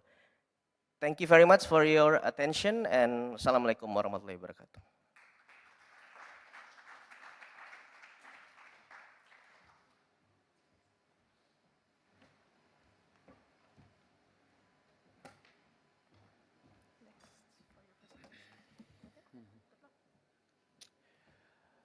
Good afternoon, Your Excellencies, dear hosts and guests of the ADFIAP annual meeting. It is a great honor to speak at today's session. First of all, I would like to thank the organizers and hosts of the event. I also would like to thank the ADFIAP board, which I'm a part of. This venue is important for us. Asia and Pacific need sustainable growth and reliable infrastructure. This also applies fully to Central Asia, the ADB home region. I would like to talk about ways to increase MDB capital. It becomes an urgent issue and necessity. MDBs aim to increase their disbursements every year. It is now around $200 billion, primarily for needs of developing countries. But the investment needs of developing countries are growing much faster than the MDB's capacity. They are already estimated at $4 trillion a year. MDBs bring value to its member states by employing financial leverage. They generate on average $3–4 of new investments for every $1 of equity. We have analyzed and identified several ways to increase the capital of MDBs, including some new approaches. This is especially valuable for regional and sub-regional development banks. I think that my contribution would also be of interest to other public development banks, not only MDBs. The issue of MDB capital increase is currently on the global agenda. including the G20. The G20 countries, together with MDBs, discuss how to reform the MDBs system. Last year, the EDB actively participated in the International Financial Architecture Working Group meetings. We were the only sub-regional development bank in this group. By the end of 2024, the working group had developed the G20 MDB roadmap with recommendations on how to make the MDB system better, bigger, and more effective. To increase the capital of development banks, it is proposed to develop and implement innovative financial instruments, including hybrid ones. One of the proposals is to use IMF special drawing rights in the MDB's capital. The EDB has recently published a comprehensive study analyzing seven capital raising options. We would be happy to share this report with you. The first four are traditional options for raising capital for regional and sub-regional banks. These include capital increase by current member states, attracting new regional states, attracting new non-regional states investors, mostly as donor countries, but not necessarily, and attracting large MDBs into the capital of smaller MDBs. The fifth and sixth options are less conventional ways of increasing MDB capital. These are attracting institutional investors. This involves pension funds, whereas commercial banks to the MDB capital by issuing Class B and Class C shares. The issuance of perpetual subordinated debt is also an option.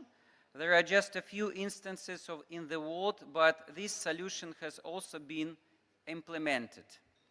SDR-based hybrid capital is a completely new option for MDBs to raise equity capital. So far, there are no real cases of such transactions. In 2024, the IMF added lending SDR as hybrid capital to the list of permitted transactions. MDBs have been given the opportunity to issue such capital. SDR-based hybrid capital should possess the same characteristic as equity capital. SDR-based hybrid capital can be issued only by MDB's prescribed holders. Sub-regional banks do not have access to it. Only about 10 of largest MDBs are on the IMF list. It seems unjustified. The shareholding countries should have a free hand in choosing which banks to support. In conclusion, I would like to add that MDBs have very different capital structures. Class A shares are usually in the hands of regional shareholder states. They control corporate governance. Other classes of shares are issued to non-regional investors, institutional and private investors. They enjoy less influence at the bank's affairs, but get payouts. There are ways to be creative. For example, the African Export-Import Bank offers Class D shares to any investors through the ownership of the bank's depository receipts. We at the Eurasian Development Bank also consider various ways of attracting investors to our bank in the interest of our shareholders. The EDB would be happy to advance cooperation with the ADFIAP members. Thank you once again for the opportunity to speak here, and thank you very much for your attention.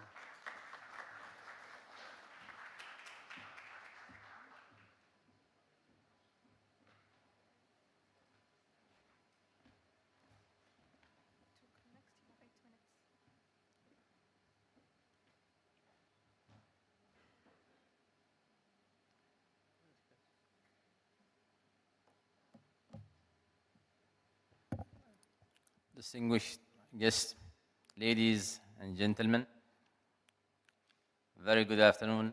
Assalamu alaikum wa rahmatullah. Today, it's already past 4 PM. So please help me to give yourselves a round of applause for 2 seconds. For the spirit of staying alive. Future Fund Oman is a good case. So thank the Development Bank to inviting us here, and also ADFIAP for having us to share our humble experience. It's also a newly born fund and fits very well to the title here, Mission-Driven Fund. And the whole idea is to merge two things, two competing things, in fact, being commercially driven and also being catalyst to achieve the objective that is aligned with Oman Vision 2040. So it's also having that investment discipline being under the Oman Investment Authority, the Sovereign Wealth Fund of Oman. And as you can see here, we are aiming to be the trusted partner of the private sector projects. So the whole idea, we complement the effort of the private sector. So allow me to have a few minutes to go through the mission itself, and then the mission in play in more details, the deployment of this mission, and we'll share our experience so far.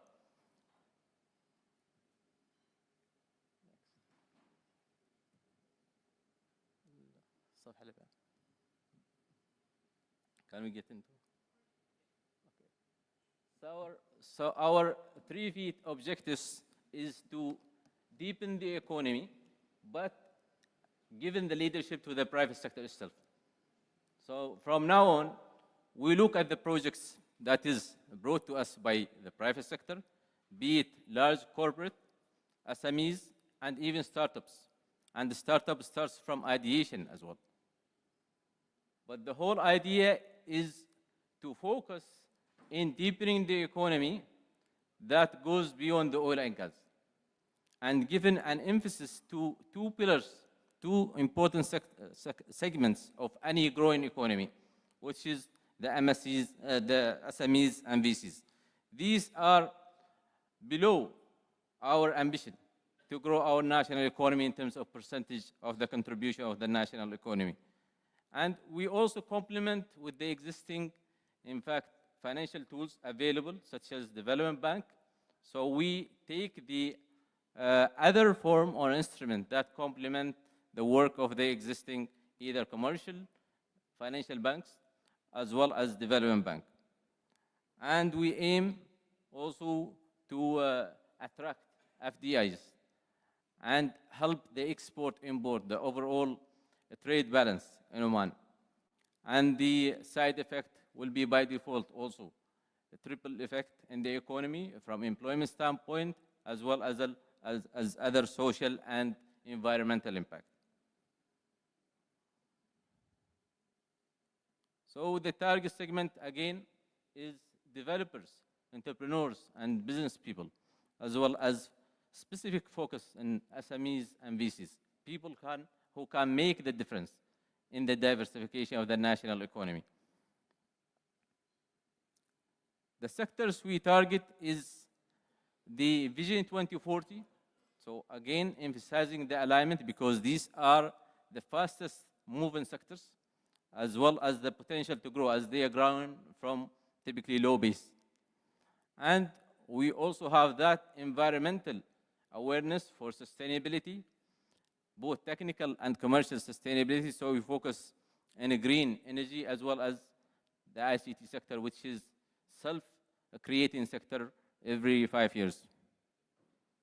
We deviate, of course, away from the oil and gas. The whole idea is to use the oil and gas to broaden the national economy and make it self-independent and also led by the private sector. We are also not engaged in the real estate because most of our personal wealth from it. So in terms of deployment, we have a plan to deploy 2 billion OMR, which is 5.2 billion US dollar, alongside the private sector. So we don't go and initiate those projects. No, we receive these projects through a mechanism and we complement them, leaving the control and the majority in the hands of the private sector. And this is also budgeted over 4 years or 5 years. It's 400 million Oman Riyal, which is 1 billion US dollar each year. That's only our share, let alone the private sector. And we are carving out a percentage to the SMEs, 10% of the entire budget. And again, it's a triple effect. So we are not directly engaging in the future fund ourselves. We are also carving out to the best in a class in the segment of VCs, SMEs, and certain sectors to deploy in our behalf. So we given also mandates to our other funds. That's why it will explain later on the achievements this year. The criteria of the selection of the projects and the mission in control is to go typically on sustainability of the projects and feasibility of these projects. That's why we wanted to make sure that these projects are sustainable, not only technically or environmentally, but also financially. So they feed themselves, they recycle, and also we get the returns out and rebreed other projects down the line in the national economy. So we take less than control. So typically we take somewhere between less than 40%, but we can go up to 49% to support the SMEs. These are details. I will not go over them, but typically I want to focus on two things. The feasibility and sustainability is very important for any project to start, and having the technical partner for the project and being able to structure it well. Having the success factors such as offtakes and also knowing your routes into the ecosystem is very important. And we are not alone in this game. We have the key players who support us, the Ministry of Finance and the SME Authority. We always sit with them for their guidance, feedback, and we change things together. It's a play of a village. And this is the application form, and you have a QR also to check for application directly to the Future Fund. It's a 30-minute form. So we made it seamless. You just put in your projects, perhaps trying to do something very new, but the whole idea to achieve the mission-driven that we wanted to have. The socio-economic impact in diversification sectors. So far, a year closing the 31st of December, we have deployed 3.2 billion US dollar, 800 million Oman Riyal, 800 million US dollar for a total project value of 3.2 billion US dollar. That's almost 25%. So you need just to trigger it, and you see 4 times potential of making projects directly in the economy, let alone the side effect of having support sectors. With that, I'll pause here. Thank you very much for your listening.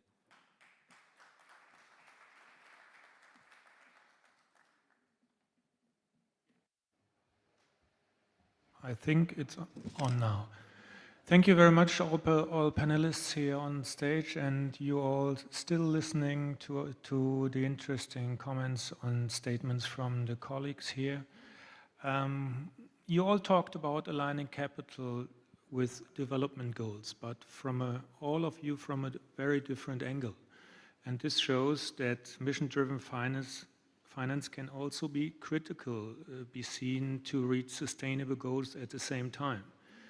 On the other hand, aligning capital is, of course, a very smooth way to reach all the goals we see in regard of sustainable development goals. From my point of view, the challenge in this regard, especially as a representative of a commercial bank on this stage, to ensure that all involved parties, especially those who make sure that the capital is adequate in regard of all these funds and projects, that these investments deliver the expected financial return. I think this is I think, nearly important for every party. If it's public money, if it's a fund, if it's a commercial bank, if it's a DFI, at the end of the day, the deciding persons are responsible for the results of the DFI and the company. So best case, a sustainable social and environmental outcome is given at the same time. It was shown in your presentation that impact investing, socially responsible finance, successful case studies, we saw several of them, and especially innovative strategies can be a very relevant basis for balancing financial goals and returns with social impact. So this short summary from my side should be the start for a round of questions to be addressed to you. I would like to start with Mr. Al-Hashemi, because you are responsible for a fund. And so my question is, what are the key principles and characteristics of mission-driven finance from a fund's point of view? And how does it differ from the traditional finance?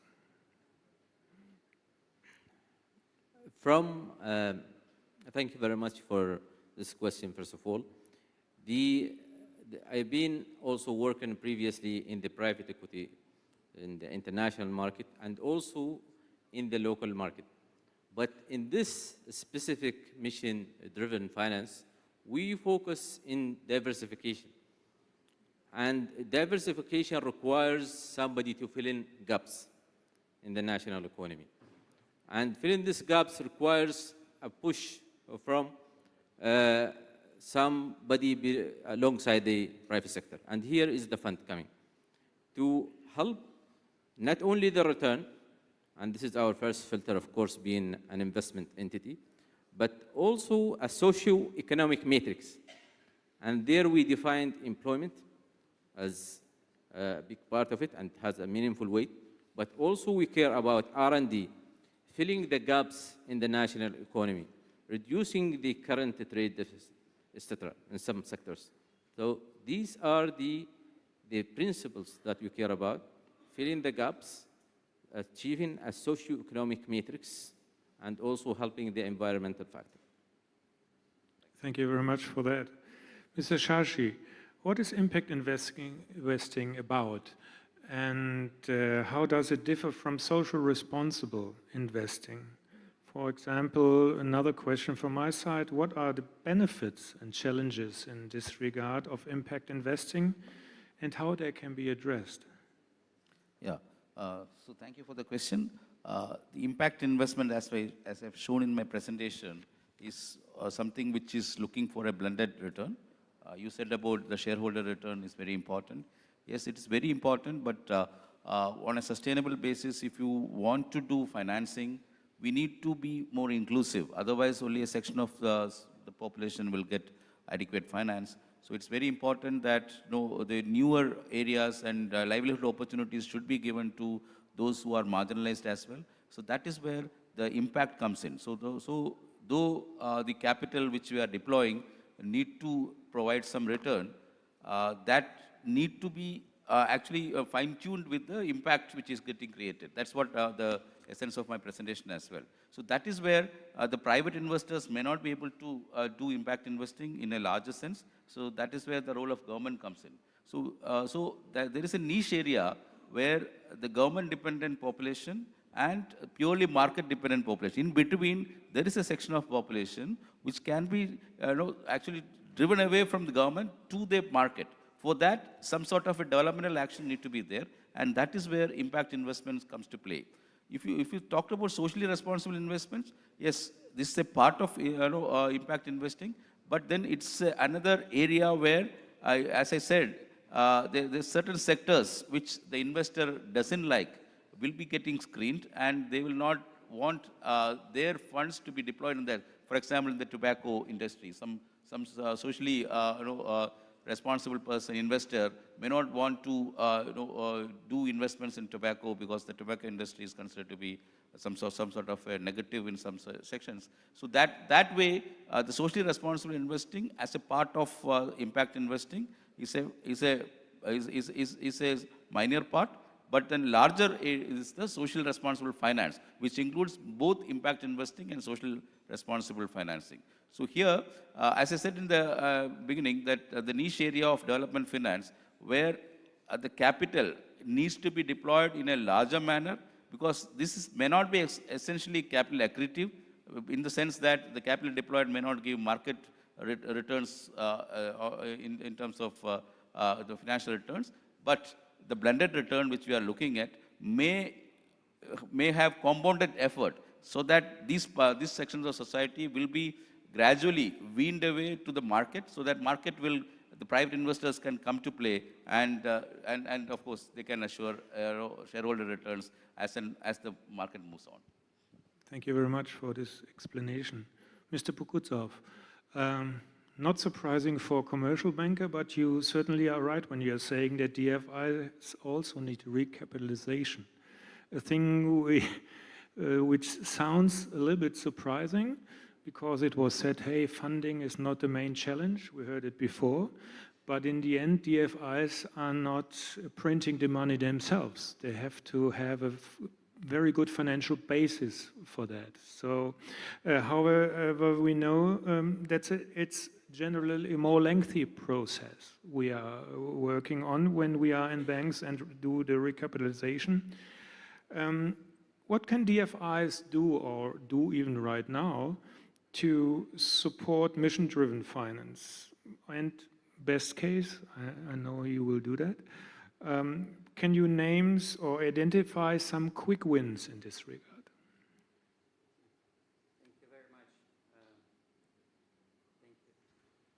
Thank you very much for the question.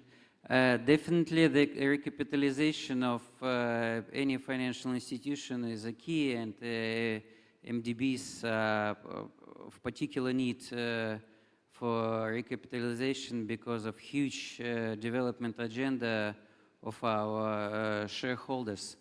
But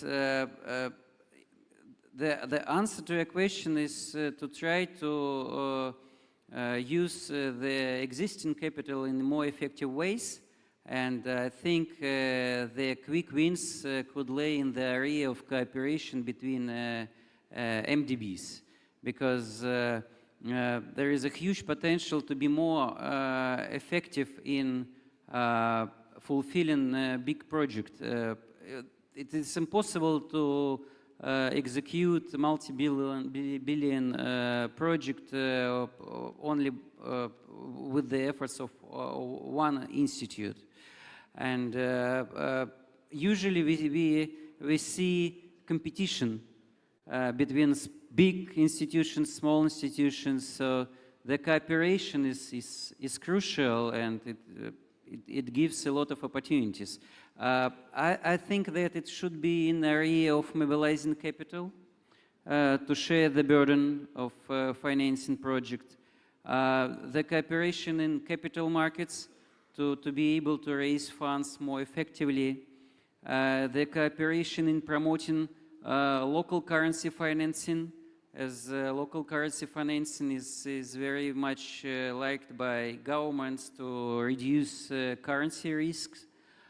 Joint project expertise, it is important to share project expertise to fulfill projects in the fastest and the quickest and more effective way. Joint research projects also is a good ground for further cooperation. Joint and coordinated technical assistance. Sometimes we see institutions to spend money on the same projects on technical assistance and elaborating different approach to one projects, and there is no cooperation. So it should be in different way. And definitely we need the cooperation in joint implementation of cross-border projects, because it is impossible to put into practice the most important for countries cross-border projects. That is, we are trying to propose to fulfill in our domestic region the Eurasian the Central Asia, and that is also, I think, works for Asia and Pacific and for the whole family of MDBs. Thank you very much. Thank you for this very interesting statements in this context. Last but not least, Mr. Alpha, when we shortly walk away from this panel, can you give us some key takeaways for this session? And how can they be applied to promote mission-driven financing? Okay, thank you very much, Mr. Ralph. I think, first of all, we need also to understand why mission-driven finance is coming, because there must be a market failures on this mechanism. So, as a DFI, government maybe needs to also think what is the market failures and how actually they can put DFIs to play more role in terms of solving this problem. I think from those panel discussion today, actually I can identify there are three models so far for a mission-driven finance. The first one is, I think, when it is driven by government in terms of assignment from the government to specifically sectors that needs to be, I would say, targeted, and the government put some kind of support for that, for the DFI to do more on this. So that's the first one. The second one is on the corporate sustainability lens, whether this is on the fund level, whether this is on the instruments levels, where like a company, they can issue thematic bonds like green bond or sustainability bonds in order to align the investor expectation to the common goals on the mission-driven finance. And the last one is what we share is to have a country platform, basically for the government to appoint a DFI to conduct fundraising activity and also mobilizing capital from many partners to work together in the same way of doing in the country platform level. So those three actually is a solution that the FI can provide in order to address the market failure for a specific purpose on the sustainable development. So I think that's maybe some of the key takeaways that we can have for this discussion today. Mr. Alva, thank you very much. So something to take away from this panel. I think, like on my watch, we have some minutes left. I have to give away 2 vouchers for 1 question each. To you, who raises his hand right now, will have the option to ask us a short question to one of the panelists and to get a professional answer as a reward. So the lights, last table, last but not least table. So the mic is coming. Please introduce yourself shortly and then your question, please. Okay, my name is Nurul Amni from Credit Guarantee Corporation, Malaysia. We all understand the importance of developmental goals in terms of reducing poverty, creating employment growth. But there is always this perception of mismatch between risk and return with regards to developmental project. My question is, how do you ensure that the impact is not just nice to have, but it's actually core to the business model? Thanks. Who on the panel wants to give an answer to that? First, Mr. Shai. So, in my presentation, I have told that there is a need for having a proper framework for measuring the impact and the outcome. And this being a greenfield area which is still evolving and sector-specific, different sectors and different projects will have different impacts. So that those impacts need to be predefined, and then the outcomes need to be tracked.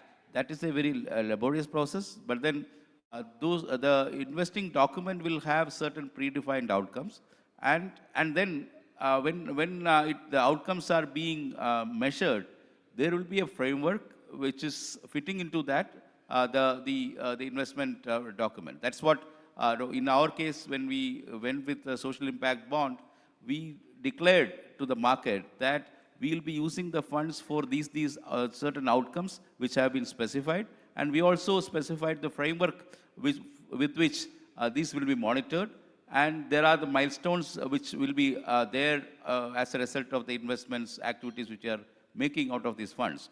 But then there's a need for use of intense technology. There need to be a lot of monitoring, a lot of money is involved in monitoring each and every milestones. So it's a laborious process, but an evolving process. But then there are frameworks available. For example, the multilateral development agencies like the ADB and the UN agencies, they have outcome frameworks which are in place.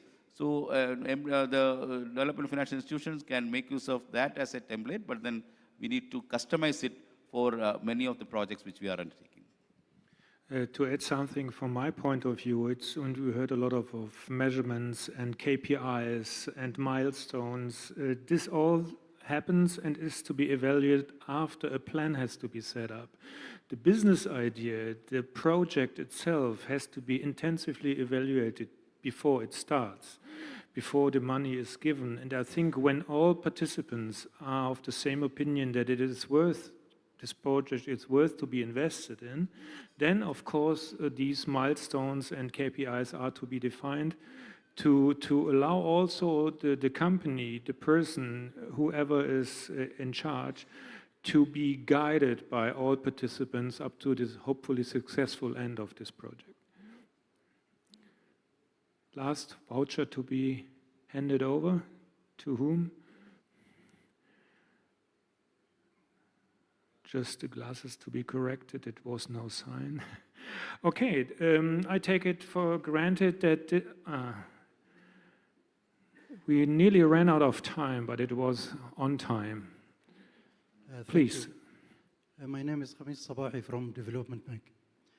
My question is, how can we differentiate between a project that requires a traditional loan and one that needs a hybrid loans? This is my first question. And only one voucher was given. And the question is to Mr. Nikolai. And the second one, at what stage should we resort to legal action and conclude that the spirit of partnership no longer exists in a hybrid capital arrangement? Thank you. So Mr. Pukutse first, I think. Please.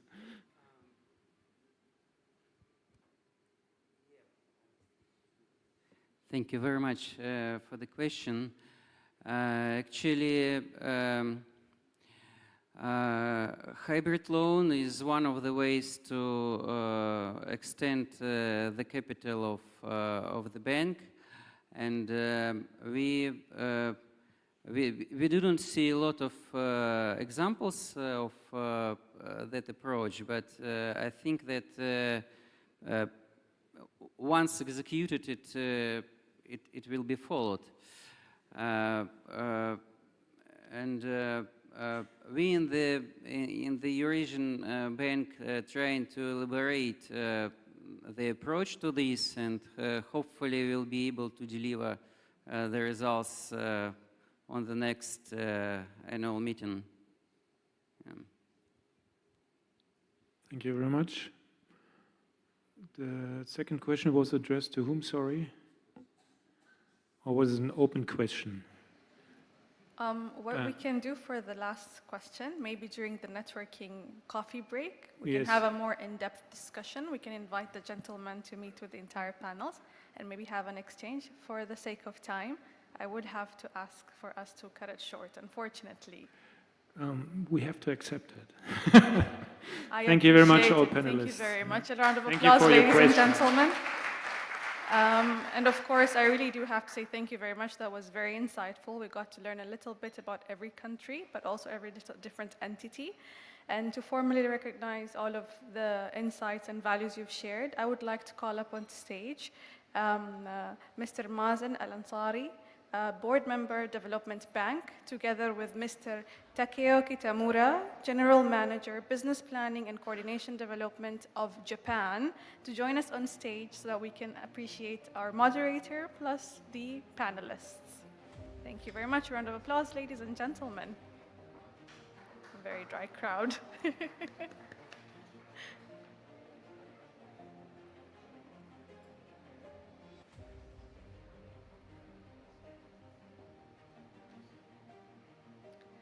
Mr. Nikolai? photos.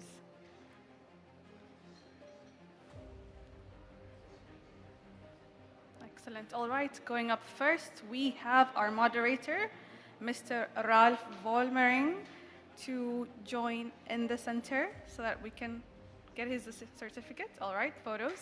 Round of applause, ladies and gentlemen. Followed by Mr. K.V. Shaji, Chairman of the Board from India.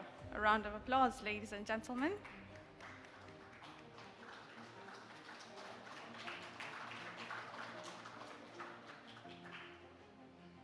Excellent. The next panelist, Mr. Fakhrul Afa.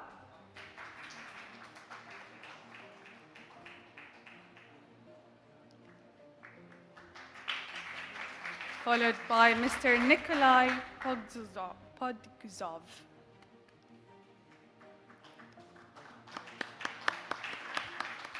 And last but not least, Mr. Rashid Al-Hashmi from Future Fund Oman. A round of applause, ladies and gentlemen.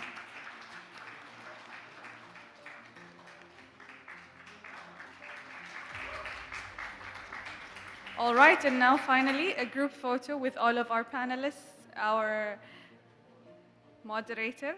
If you can please smile for the camera.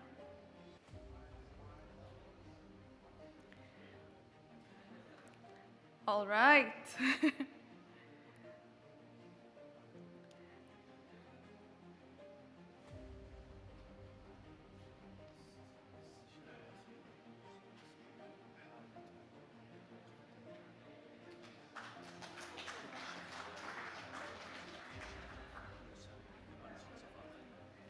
Thank you very much, gentlemen. All right, we'll be going out for our short networking break for a period of 10 minutes. We expect everyone back at exactly 4:45 or 4:45, 4:50 actually, and we will close off with the final session of the day, financing resilience. I hope you're resilient enough for the final session, so we'll see you then. Have a quick short break. Thank you, everyone.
Ladies and gentlemen, we will be starting shortly for our last and final session of the day.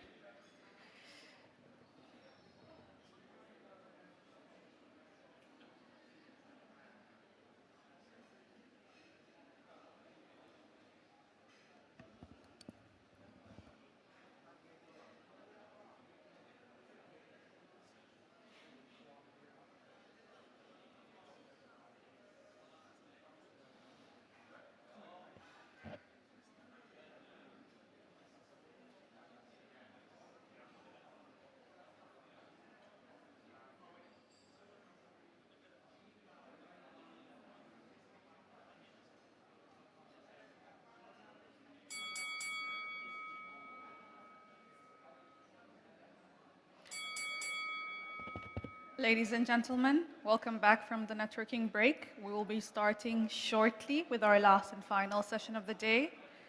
Please make your way to your tables and your seats so we may start as soon as possible.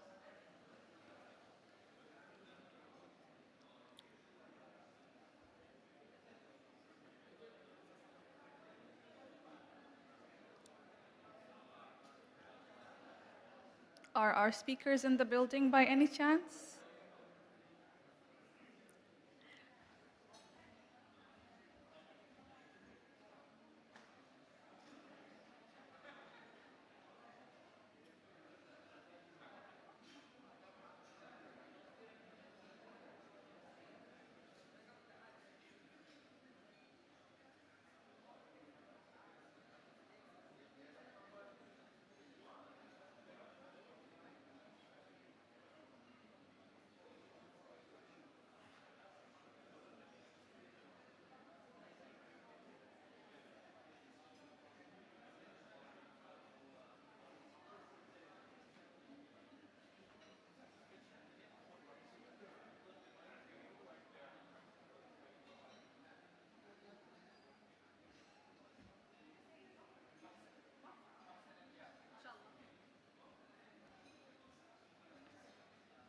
Okay.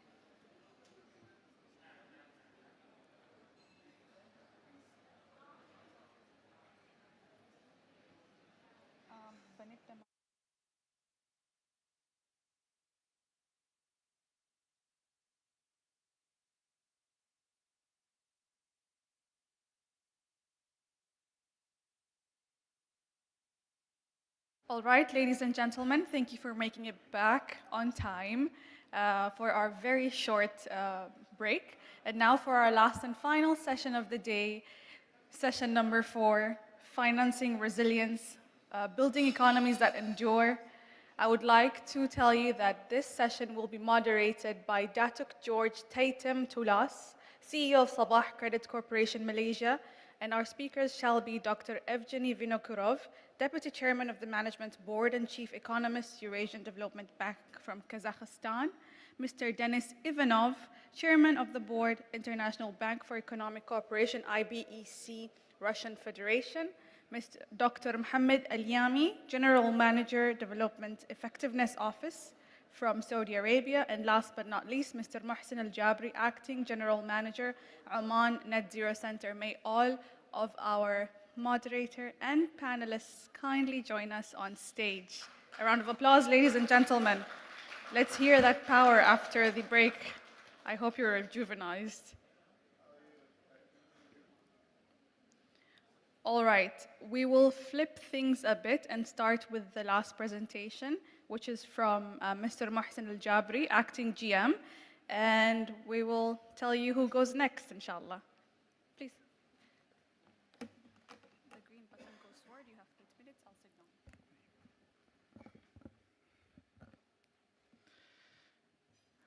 I don't have a lot of introduction to mention in this time because I know it's very late. I will go straight forward for the presentation. Very pleasure to be here. And I hope you already enjoyed the discussion and the presentation so far. So basically, I'm going to give you insightful information about what we did in the National Program for Fiscal Sustainability and Financial Sector Development, Istidama. It is basically one of the national program under Ministry of Finance. And the main purpose of this, we generate new windows of finance, and more specifically, I will talk about a green and sustainable finance initiative. So Oman in 2022 announced the net zero target by 2050, and that's basically come with a huge, demands of finance. We are expecting around 190 billion US dollar as a total capex investment to be, invested in the decarbonization activity. That's a huge target. We do have also our target to 2030. We increase our target to 21%. 7 is non-conditional. That means without any financial support. But 14% of CO2 reduction should be associated with, mobilizing the required fund to the country. So that's really something very critical for whole Oman. In addition to that, if we consider Paris Agreement Article number 9, where it was clearly mentioned that developed country will support developing country to mobilize the right fund in order, to achieve the decarbonization activity. So that was the motive for us in Ministry of Finance to drive this furthermore in order to develop the green and sustainable finance initiative. When we were doing a lot of analysis about the current trend in the market, in the financial market, we come to the conclusion that there is no anymore the conventional banking alone, but now there is certain kind of demand toward the ESG compliance kind of, finance. And I think that was very insightful kind of information, because if you did not move today, then tomorrow you will be forced to do so. So I think that was one of our main motive. Second, when we are considering now the impact of the, climate, Oman, one of the critical country, get hit by several cyclones. So we do have a lot of direct and indirect impact in our country. But also when we are mentioning current activity around the world, we are one of the exporter of aluminum and steel to, for example, Europe. And now there will be a CBAM, will be forced very soon. So that means all the manufacturer of the steel and aluminum, if they did not decarbonize their activity, they will be hit by the tax which will be recently formed. So I think that was second, motive toward green and sustainable finance to decarbonize our activity.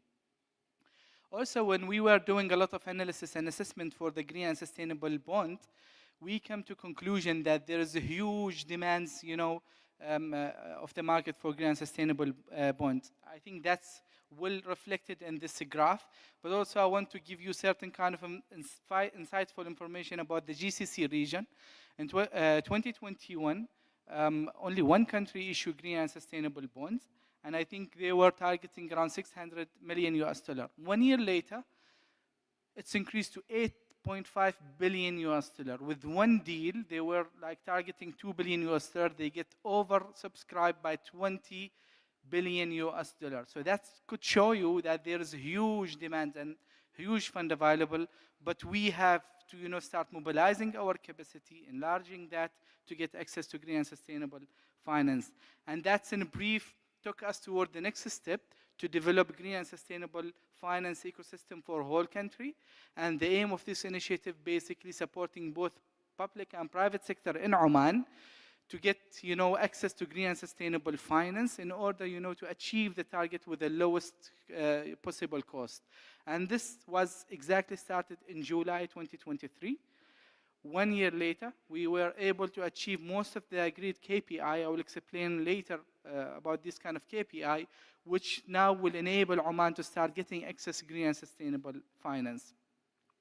We were doing a lot of analysis for, to come across the challenge, because without knowing the exact challenge, you will not be able to come across certain kind of initiative to overcome this challenge. We were working together with the critical stakeholders, it's already mentioned in this slide, and we were thinking about what will be our KPI down the road in order to test also our success story. And we were doing the baseline, which was around 2022. Oman did not be able to get a lot of fund from green and sustainable source. So it's less than 1%. So we set very aggressive target. By 2025, we want to achieve at least 50% of the green kind of loan to finance, 50% of the green portfolio project. So if we have, for example, a 100 million US dollar worth of green project, we want at least 50 million coming from green source, and then we want to increase it to 67% by 2030, then achieving by 2040, 100%. Why? Because most of the investment to decarbonize our activity, it will happen in 2040 in order to take us to 2050. So that was, our kind of North Star to start developing the green and sustainable finance. We come across certain kind of initiative in order to implement this. And we are a true believer that you cannot mobilize green and sustainable finance if you don't have the right mechanism to, measure the impact of this fund. And one of the critical elements is how to comply with the ESG requirements. So we were supporting several entities in Oman in order to develop the ESG, guiding principle and ESG reporting mechanism, because that's the best way to show the environmental and social impact of X kind of investment. So I would say most of the ESG guiding principle is already set it in Oman. Now, one more last things will be issued this year for the private sector, but for the government-related company, ESG is already issued. For listed company, ESG it's already issued, and starting from 2025, this year, it is obligation. We are obligating the listed company to start, disclosure based on ESG. So it will be starting from this year. For OIA, it will come down the road, but also we are targeting the private sector to move ahead with ESG disclosure, because that will support them to get the green and sustainable finance. When we finish the ecosystem of ESG, we were thinking about the next step, how we could open the windows, for example, in banking sector, how we could get access from Green Climate Fund or international fund locally to Oman. And think that was the second, initiative. The third, before I conclude my presentation, was, the regulation to enable the private and public to start issuing a green and sustainable bond. Ministry of Finance, they were managed to issue sustainable finance framework. They got very good rating, and they are planning for the first issuance of a green and sustainable bond, hopefully this year. And we developed dedicated platform in order to enable us to track the impact of this kind of, investment in the future. And last, we developed the whole ecosystem for carbon market. Carbon market is one of the tools to generate finance out of trading the CO2 certification. With this, I think we are now ready to start getting access to green and sustainable finance, from international funds, and looking forward to measure the impact that's in Oman. That's in a quick and brief my slide. I hope it was not a rush. I will be able to answer your question during the panel. Thank you.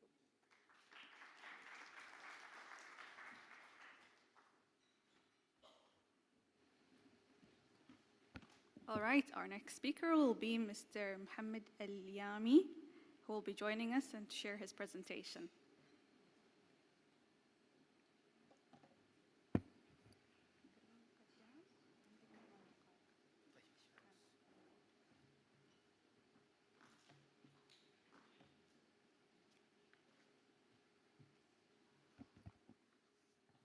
Assalamu alaikum wa rahmatullahi wa barakatuh. It is a true pleasure to be here for the first time in beautiful Muscat, but also the first time to be in the ADFIAP annual meeting. So big thanks to the leadership of Development Bank and the ADFIAP. Today I would like to reflect on the evolving role of the development financial institutions in building the economies that not only growing but also endure and sustain. So, as we all know, that we are living in an era of conversion, where climate shocks, pandemic, inflation, conflict, economic volatility collide, and the impact is no longer future projections. It's actually an existing reality. So if you look to some of the phenomena, either natural or economics, if we look to the droughts, the floods, the sea level, inflation, they are not isolated events. They actually compound each other, and they are pushing the vulnerable communities deeper into the fragility.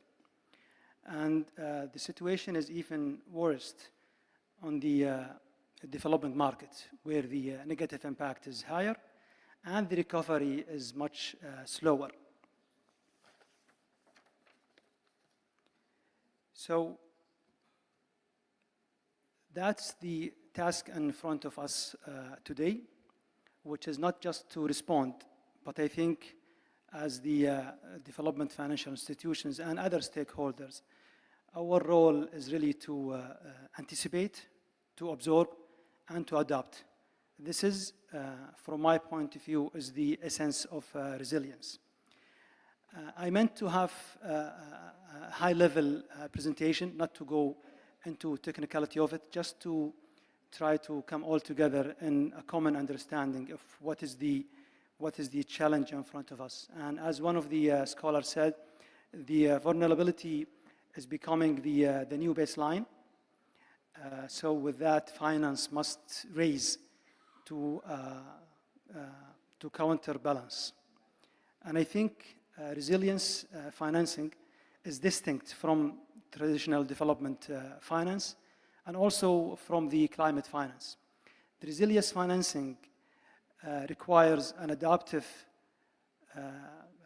strength where prioritizing the risk anticipation, enhancing the system and strengthening it, but also focus on the long-term continuity. And with that, resilience is not anymore a product. It should be a philosophy or a process that requires a long-term impact, development impact view, whereas Mr. Mohsen just highlighted that the measuring the impact is one of the key factor of success. So if you cannot measure it, you cannot manage it.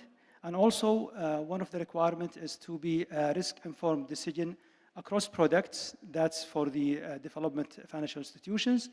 We also need to have blended finance where that can unlock the private capital.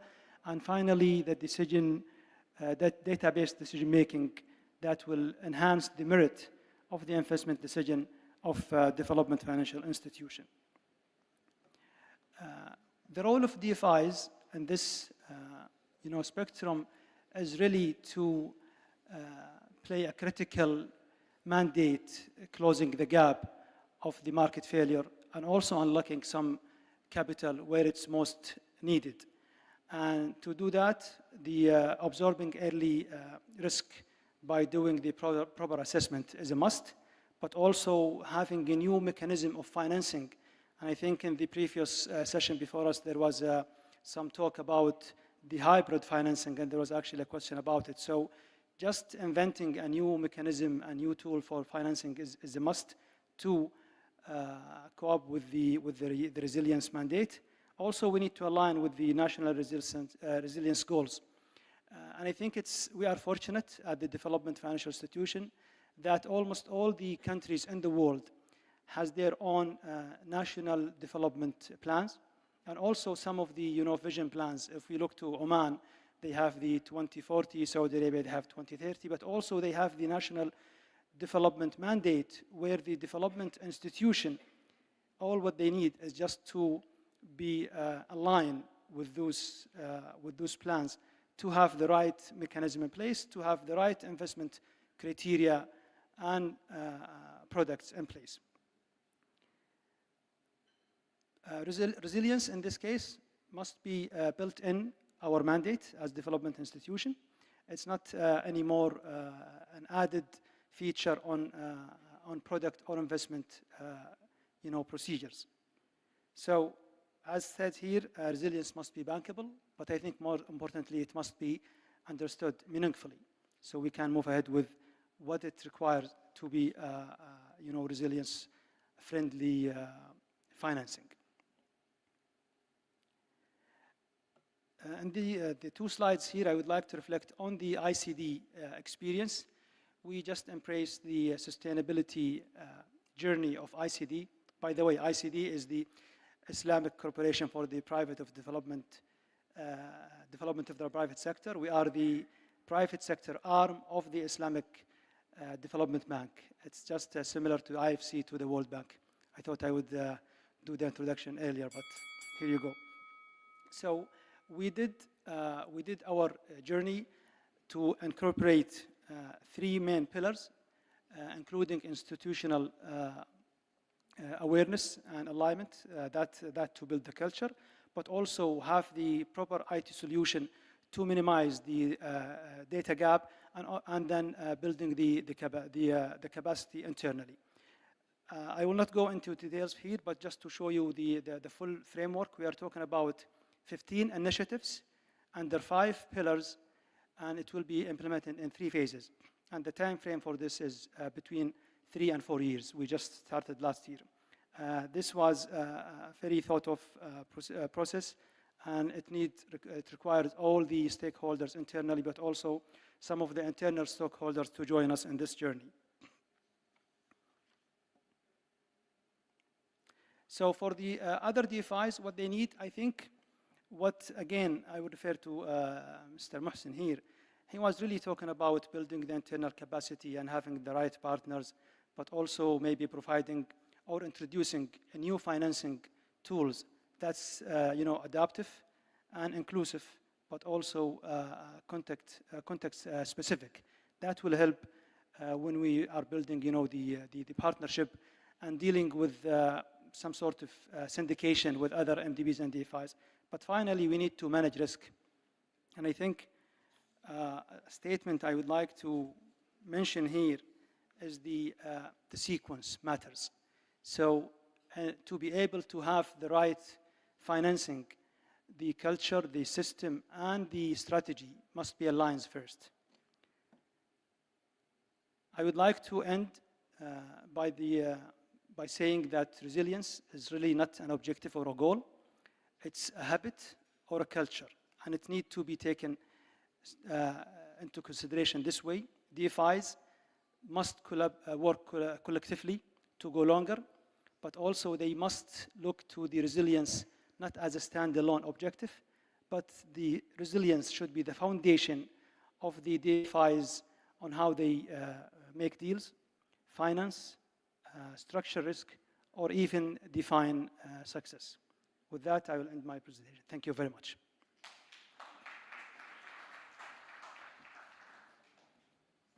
All right, and down to our final 2 presenters. We'll start off with Mr. Dennis, followed by Dr.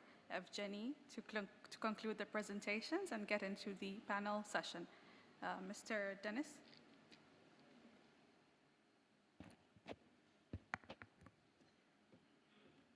This one takes you next. I'll sit there to tell you have 8 minutes. So good afternoon, ladies and gentlemen. Indeed, it's a great honor to be at ADFIAP event. It's my first time at ADFIAP, and I'm really impressed. I would like to congratulate the association on the success, and of course thank Oman for your tremendous hospitality. Indeed, the topic of today is of paramount importance, financing the resilience of our economies, and in an era characterized by economic volatility and unprecedented challenges, the importance of building economies that endure cannot be overstated. Just a few words about our institution. ADFIAP, 2 years ago, we have celebrated our 60th anniversary, a multilateral development bank, but now comprising just 3 member countries, Mongolia, Vietnam, and Russia. Our focus historically has been not really the long-term financing of infrastructure or SMEs, but rather trade. Our focus has always been the support of export and import operations of our member countries, as well as settlement function. And indeed, international trade is a cornerstone upon which enduring economies are built, enabling them to withstand shocks, adapt to changes, and maintain their functionality amidst uncertainties. So today I would like to say a few words and to focus on economic resilience in trade and the role of multilateral financial institutions strengthening trade resilience. Well, I do not need to tell you that global trade is vulnerable to economic shocks, financial crises, pandemic, supply chain disruptions, and geopolitical risks. Now we experience new threats and challenges, potential trading wars. In the recent months, the world community has focused its attention on the new tariffs, first promised, even imposed by the United States, then postponed. And in this regard, today's meeting is of particular importance. In the context of the tariffs imposed, or even worse, emerging trade wars, it is necessary to develop new ways to overcome the crisis and further develop international trade. And indeed, the world today is experiencing a period of deep and profound change in trade and economic policy. Economic considerations guiding efficient supply chains led to one of the world's great periods of wealth creation we have ever seen. The balance of economic power changed as a result, and what used to be sustainable no longer is. But this doesn't mean that the world will deglobalize, but that there will be new opportunities and stronger economic ties between regional groups and trade blocs, which will increasingly trade with each other. Well, on this graph, you can see the top trading partners of the United States by import value compared to the newly, or let's say, promised tariffs, not imposed by promised tariffs. And we can see that the impact that such tariffs could have on the trade volumes, it is especially visible on the example of one of our member countries, Vietnam. Well, hopefully compromises will be achieved and wisdom will prevail, but still having in mind the threats, development banks should mobilize their efforts for geographical diversification of the trade flows, increase efficiency, reduce costs, and open new markets in order to mitigate the impact and smoothen transition to the new era. Well, if we speak economic resilience in trade, I would say it is the ability of economies to absorb, adapt, and recover from trade-related shocks. So we believe that trade resilience is based on three key pillars. First, trade finance stability, continued access to trade finance instruments. Second, diversification of trade, both in terms of products and new markets. And third, robust infrastructure. However, we should not forget about sustainability and green trade. Unfortunately, this topic has fallen off, surprisingly, from the agenda, not just of politicians in the last few months, but even sometimes of multilateral development banks, and I believe it is a great mistake. For example, we, in our trade finance policy, we have just, on the contrary, adopted the sustainability principles, and as far as I know, might even receive an award for these new principles tomorrow by ADFIAP. So let us not forget about this most important topic of green finance in trade finance as well. So our first priority is to support trade diversification and efficiency, which could particularly help economies which are largely dependent on the commodity prices or supply chains. We try to develop payment infrastructure in new markets, special mutual limits, provide a wide range of trade finance instruments, provide trade-related financing, assist companies looking for the access to the new market by joint GR efforts. So for the sake of time, because we understand that we're standing between you and the dinner, well, I will skip some of the examples. I might talk about them later. But of course, the main message that I would like to convey that indeed resilience, it stands on economic resilience and our role of development banks in state of several pillars. Indeed, it's financing of infrastructure, long-term finance, indeed it's SME finance, of course, growth capital, but also trade finance and resilience to trade shocks. And the integration of development banks in all these areas is paramount to help our economies to sustain shocks and to be resilient. For the economies not only to endure but thrive no matter what challenges lie ahead. Thank you.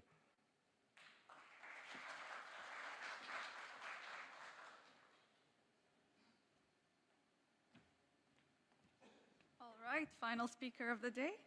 Doctor, can you please join us? And then we'll fall into the panel session led by Mr. George. Next, I'll be sitting over there. I'll sign you for the time. Okay.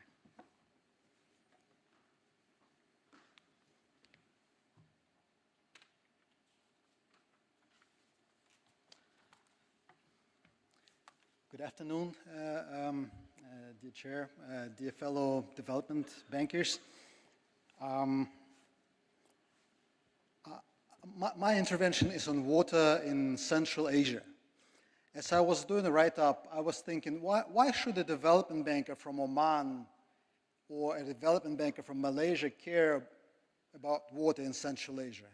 So I was preparing my presentation trying to formulate lessons that water finance and water management in Central Asia might carry to other regions, to other developing countries.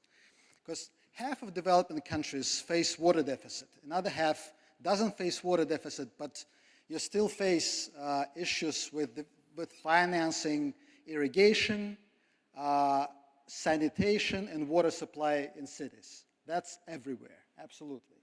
So the challenges are, as a matter of fact, very, very similar.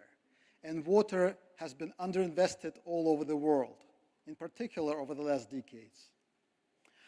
I'll skip the diagnostic. I'll just say that Central Asia faces water deficit, irrigation infrastructure is outdated, it's on average 50 years old, water supply networks face 80% deterioration, up to 40% of water is lost in canals. Nothing surprising, nothing that other regions wouldn't be aware of.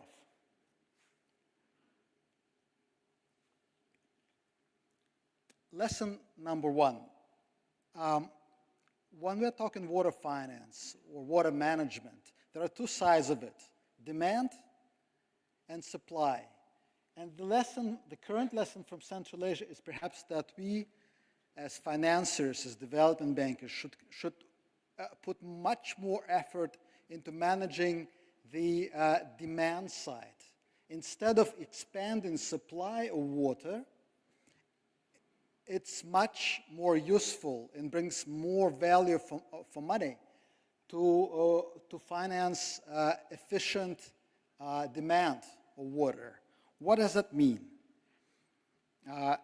Irrigation infrastructure. Irrigation is the greatest water gusher in the world. In Central Asia, irrigation is responsible for 92% of water consumption. 5% spent in cities, and another 3% is industry.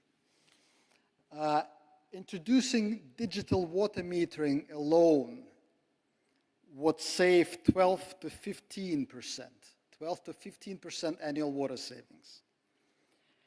Adopting precision irrigation technologies such as drip irrigation, sprinklers, laser leveling can save up to 20 to 30%, but that's costly. That costs from $700 to $2,000 per hectare. So we should always see how that plays out in terms of financial efficiency. But otherwise, putting money into managing demand brings much more value for money than simply expanding supply of water.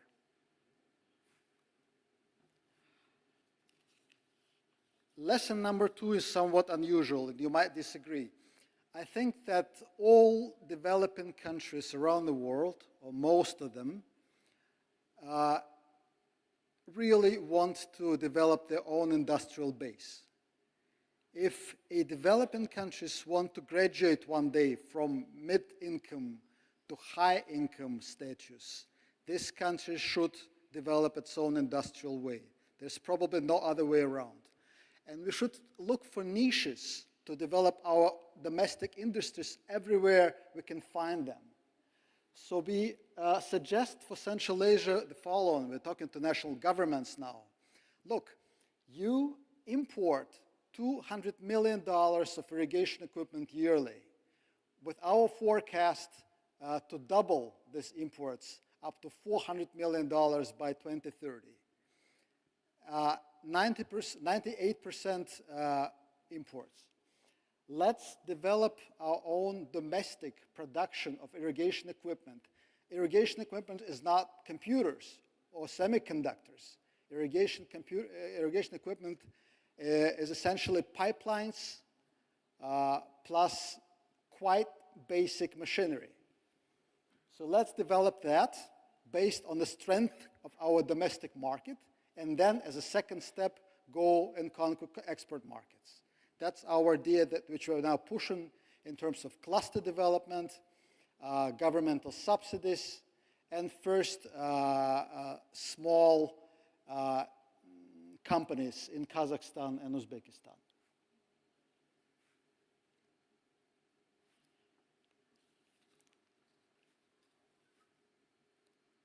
And lesson number 3 would be the following. We in Central Asia and our bank has been a strong supporter of the so-called Regional Water and Energy Consortium. An idea was to create an independent international organization that would not only finance large hydrotechnical objects such as hydropower plants, but also manage interstate transfer of water and energy, so energy generation flows and water flows. This idea didn't pan out. Water is just a too sensitive issue. This issue is too sensitive for national sovereignty. Water is too sensitive for national sovereignty. The governments didn't go for it. And now we scale this idea down and say, let's create consortia for individual large-scale hydropower plants with a financial capacity of, say, $3 to $4 billion, which is needed to set up 2 gigawatts of hydropower plant.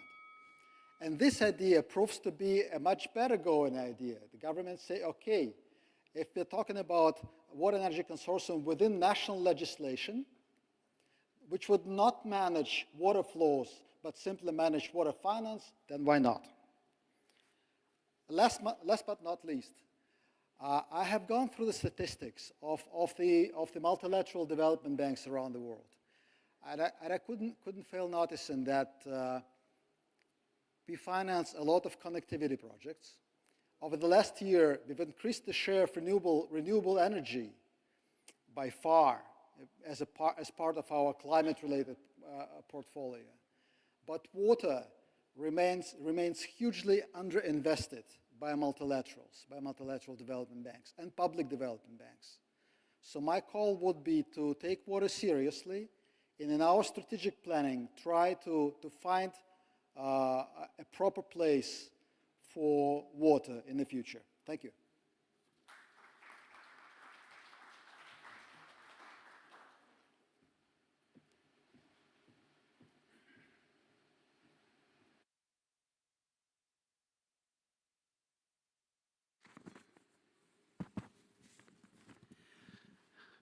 Your Excellency, ladies and gentlemen, first of all, thank you for being loyal to this conference with your presentation. I know this is already late afternoon, but I believe that this session is equally important for all of us, the NDBs, ADFIs, NDBs, and so on. For this session, my team here, distinguished speakers here, they have presented and their sharings on building up financial resilience, building economies, and this. If I can just sum up from all the presentations that I have here before we go on the Q&A sessions, basically to have this financial resilience building economics of that endures, basically we need to have good strategies, look at the visions, the targets, the regulations, and the framework, and so on. We also should know how to manage the risks, knowing and managing the risks. I think that's another important area that we relate to, as we mentioned. And obviously, thirdly, you must come up with a strong financing together with innovative and creative financings. Obviously, as what being mentioned by one of the speakers just now, in the water side, we'll talk a lot about technology, the role of technology in helping us to build a financing that is resilient to climate change and the economies, yeah? And obviously, as we in the world of data-driven, yep. So I think that's also will play a role that can contribute to financing resilience, yeah?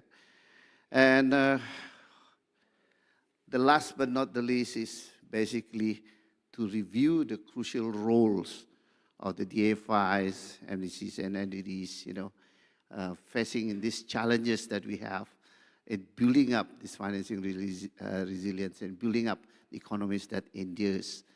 That's basically that I can sum up from the 4 sharings of our distinguished speakers today. Yeah. So now we move to the questions and answer sessions. Yeah.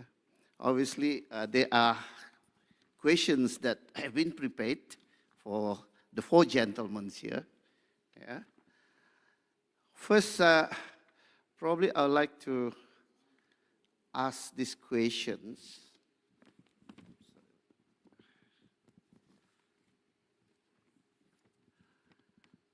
Now, maybe to Dennis, yeah? In this current global economic turmoil, volatility, and uncertainty, what are the measures that should be taken or considered by all the MDCs, DFIs, and NDS, yeah, to cushion the efforts toward developing, building economies that endures? That's it.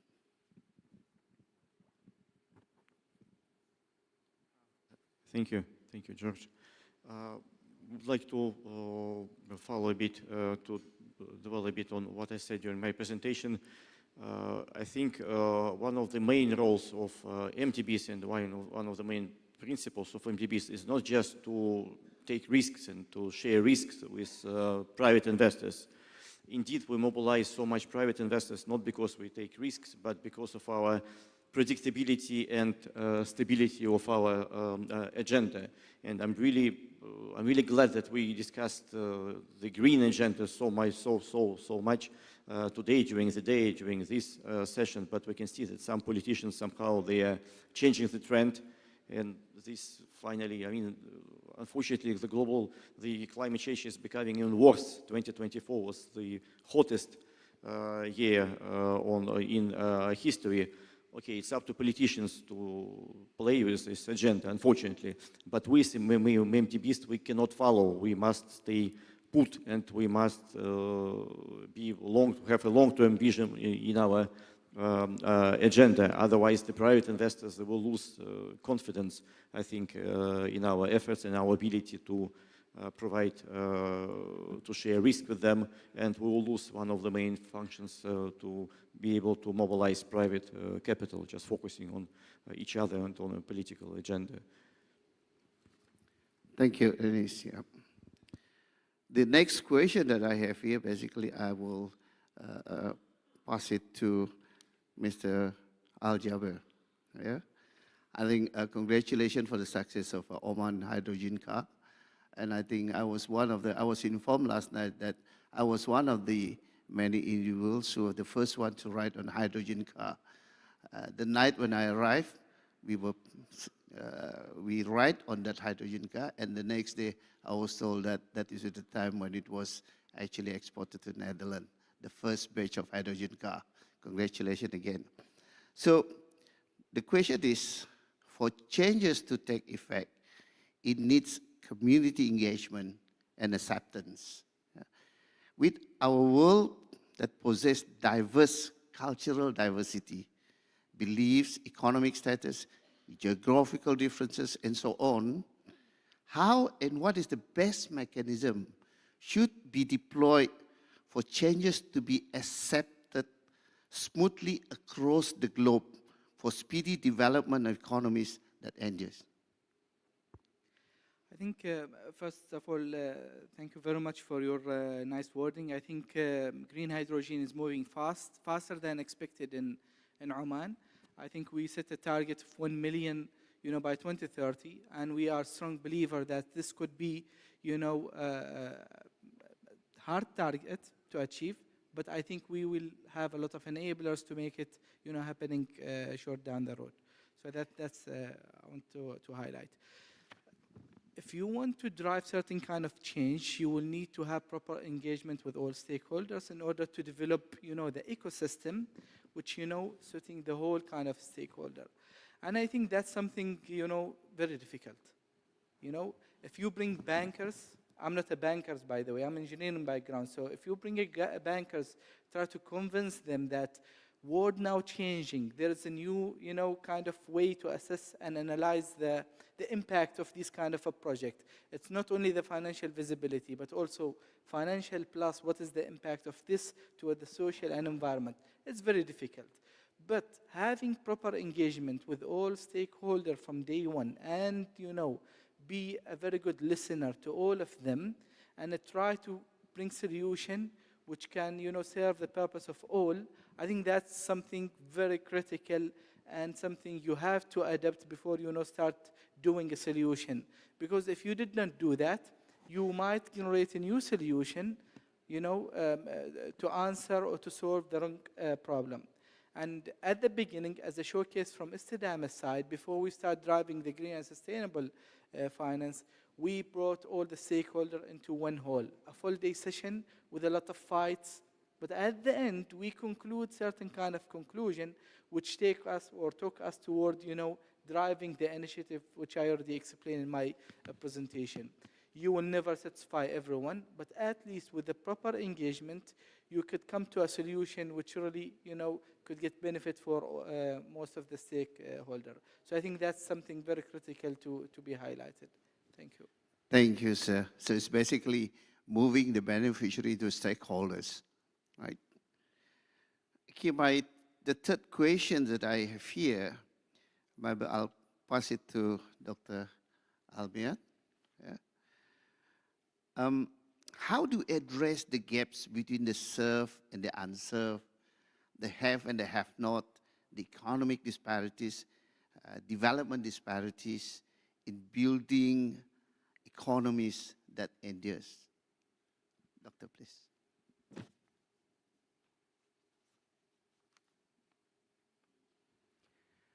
Thank you very much. This is a very important question, but I think I will start by saying there is no one-man show in this, to tackle this global, subject that you just mentioned. So I think collaboration between all the stakeholders, I think we'll go back to the engagement. If you are looking to the participatory approach, where you will, first of all, bring everyone relevant to the discussion, but that also bring the innovation, because solutions that has been working in the last 5 years is not the solutions for the next 5 years. And to close the gap, you need to bring innovation. There is no other way around this. Innovation and financing, innovation and updating and enhancing legislation, regulations, and also innovation and making those who are unserved or unbankable, bankable. There was an excellent point raised in the first session today by Mr. Tahir, and he was talking about the financial inclusion. And I think if we only tackle this subject properly and trying to be a proactive, preventive, instead of, reactive to the challenges, that might help in minimizing the gap. This is what I have, in my mind. and I think it's just a big question to be addressed. I think it needs one session. Thank you. Thank you very much, Doctor. Well, my next question is basically, this more of a futuristic visions or maybe just, we watch movies like Star Wars and kind of things like that involve a bit of technology. So I'll address the question to Dr. Evgeny. Yeah, because just now you mentioned about technology, things like that. Okay, technology has demonstrated its immense capacity for global changes.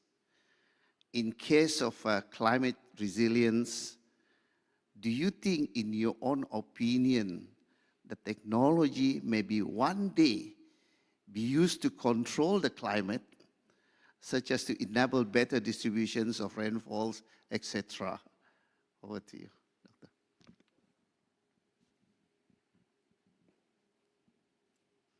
Thank you.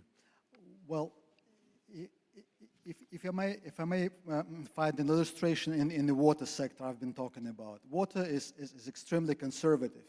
It's a conservative sector. Technology-wise, people-wise, the technologies are very capital intensive, they're sticky, but it's not IT, right? There you have production cycles like 30 years. So the issue now is to find courage, to find political will, and to find economic power to go to another stage in technology in water sector. There are two suggestions. First one is digital water metering. Digital water metering alone would save up to 12 to 15%, but that means to install digital water meters on the transborder canals and then in the irrigation canals itself. It's not capital intensive, but it's difficult in terms of people perceptions to persuade farmers to switch to digital water metering without any fraud and corruption is a difficult undertaking. But that's feasible. And such regions as Central Asia also demonstrate that it's feasible. Second, many farmers around the world stick to an outdated irrigation technology, which doesn't save water. Modern contemporary irrigation, such as drip or sprinklers or laser leveling in the fields, save up to 30–40% of water. And if we save 30% of water, we don't have to expend supplies. But this thing is capital intensive. So here is where the ADFIs also come into play. Thank you very much, Dr. Edwi. So I'll open the session to the floor if any of the participants would like to put forward questions to our distinguished speakers here.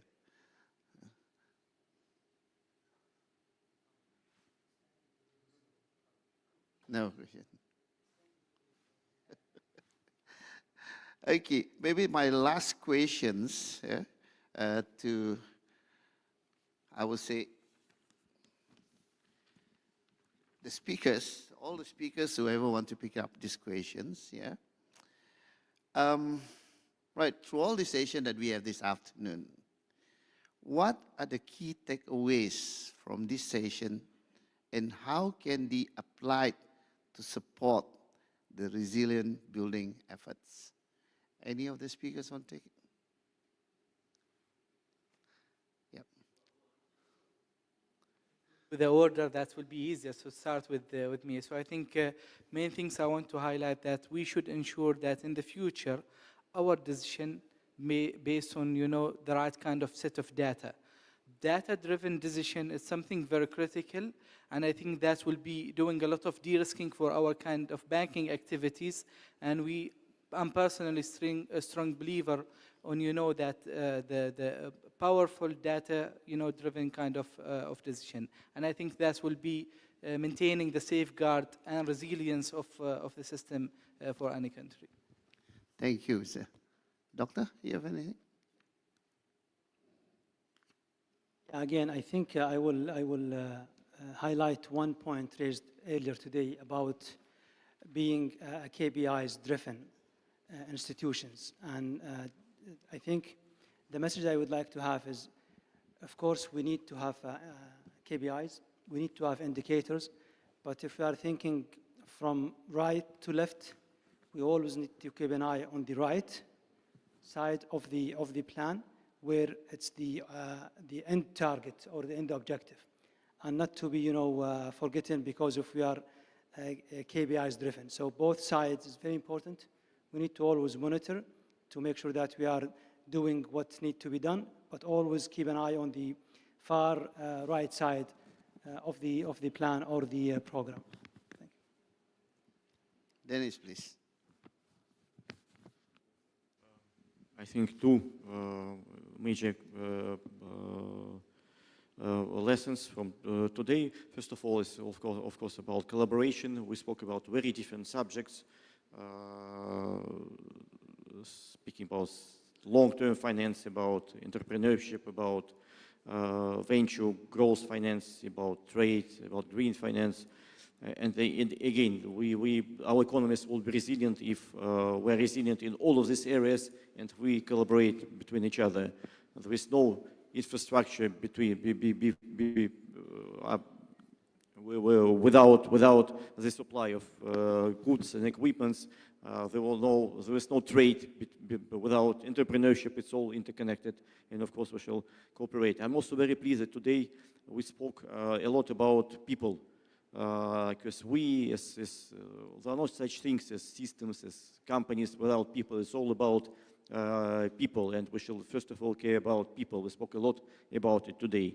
And if we teach people to be resilient, if we are, as people, resilient, our economies, our systems will be resilient as well. Thank you, Dennis. Dr. Anjali? Indeed, I would agree with the previous speakers. We should pool resources because resources are limited.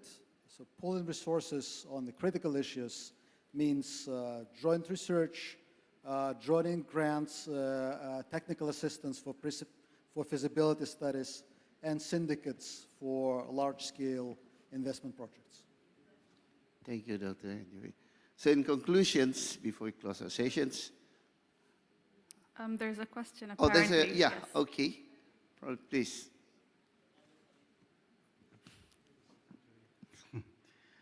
My question to Dr. Mohammed, to what extent is resilience finance better positioned within the public sector, given the high cost and the government's primary role in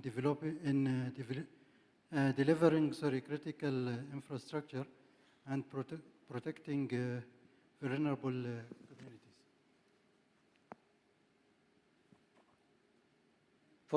Thank you for the question. Although I'm not a public officer, I'm a private sector, practitioner, but I think maybe I will open a debate here, but we have these trends of, labeling a new financing, and I think that the bill shouldn't be recognized right now. So if you look to the resilience, we are labeling a finance by saying resilience, but if we are saying sustainable financing, for me, it's really the same, which is making an enabling environment for better business to be conducted and to bring those who are not, well served or well bankable for to join the economic growth.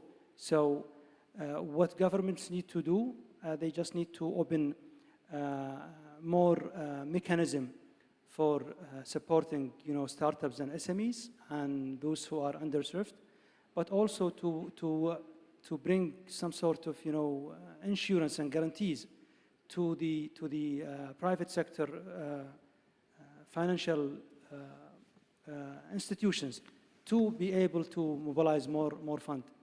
I hope this answers your question to at least to some extent. Thank you. Thank you. I think we should do the closure for our session, right? But let me do a bit of a short conclusions for our session this afternoon by saying that financial resilience is not about avoiding challenges. It's about being prepared to face them and emerge stronger.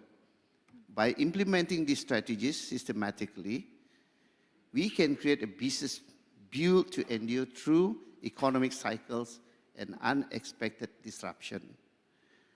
So last but not least, let us commit to investing in frameworks that empower resilient economies, fostering innovations, and ensuring that all communities are equipped to face the challenges ahead. Together, we can build a world where economies not only survive, but flourish through adversities. Thank you to my distinguished speakers and to all the gentlemen. Thank you very much, Mr. Datuk, for the amazing moderation, our panelists and presenters. We really appreciate your time and effort. As we close off the final session of the day, of course, we still have a few more tomorrow.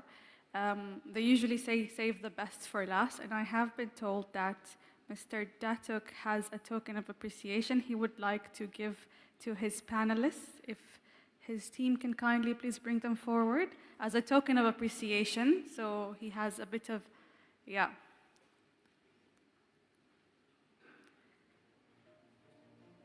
A little souvenir from Mr. George for his panel panelists all the way from Malaysia.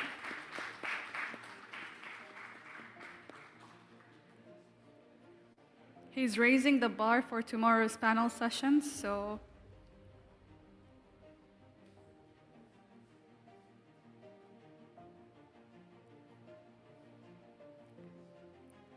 thank you very much, Mr. Datuk. All right. And to finally formally recognize all of our panelists and, of course, the moderator, I would like to call upon stage Ms. Lydia Guryeva, Senior Managing Director, State Development Corporation, VEB RF, and ADFIAP Director, to give the certificates to our esteemed moderator and panelists. All right. We'll start off with the first, We'll start off with the moderator, Mr. Datuk George Taitim Tulas, CEO of Sabah Credit Corporation, Malaysia.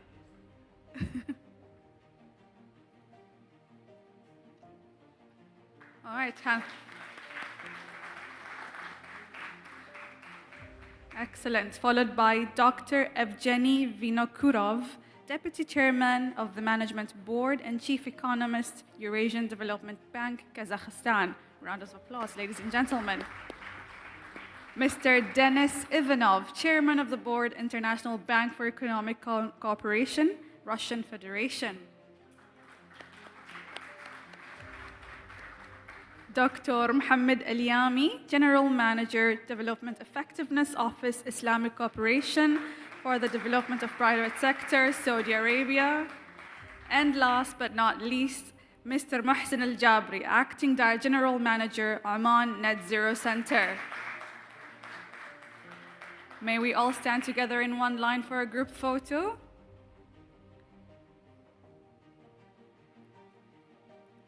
All right, big smiles. Final photo of the day, I guess.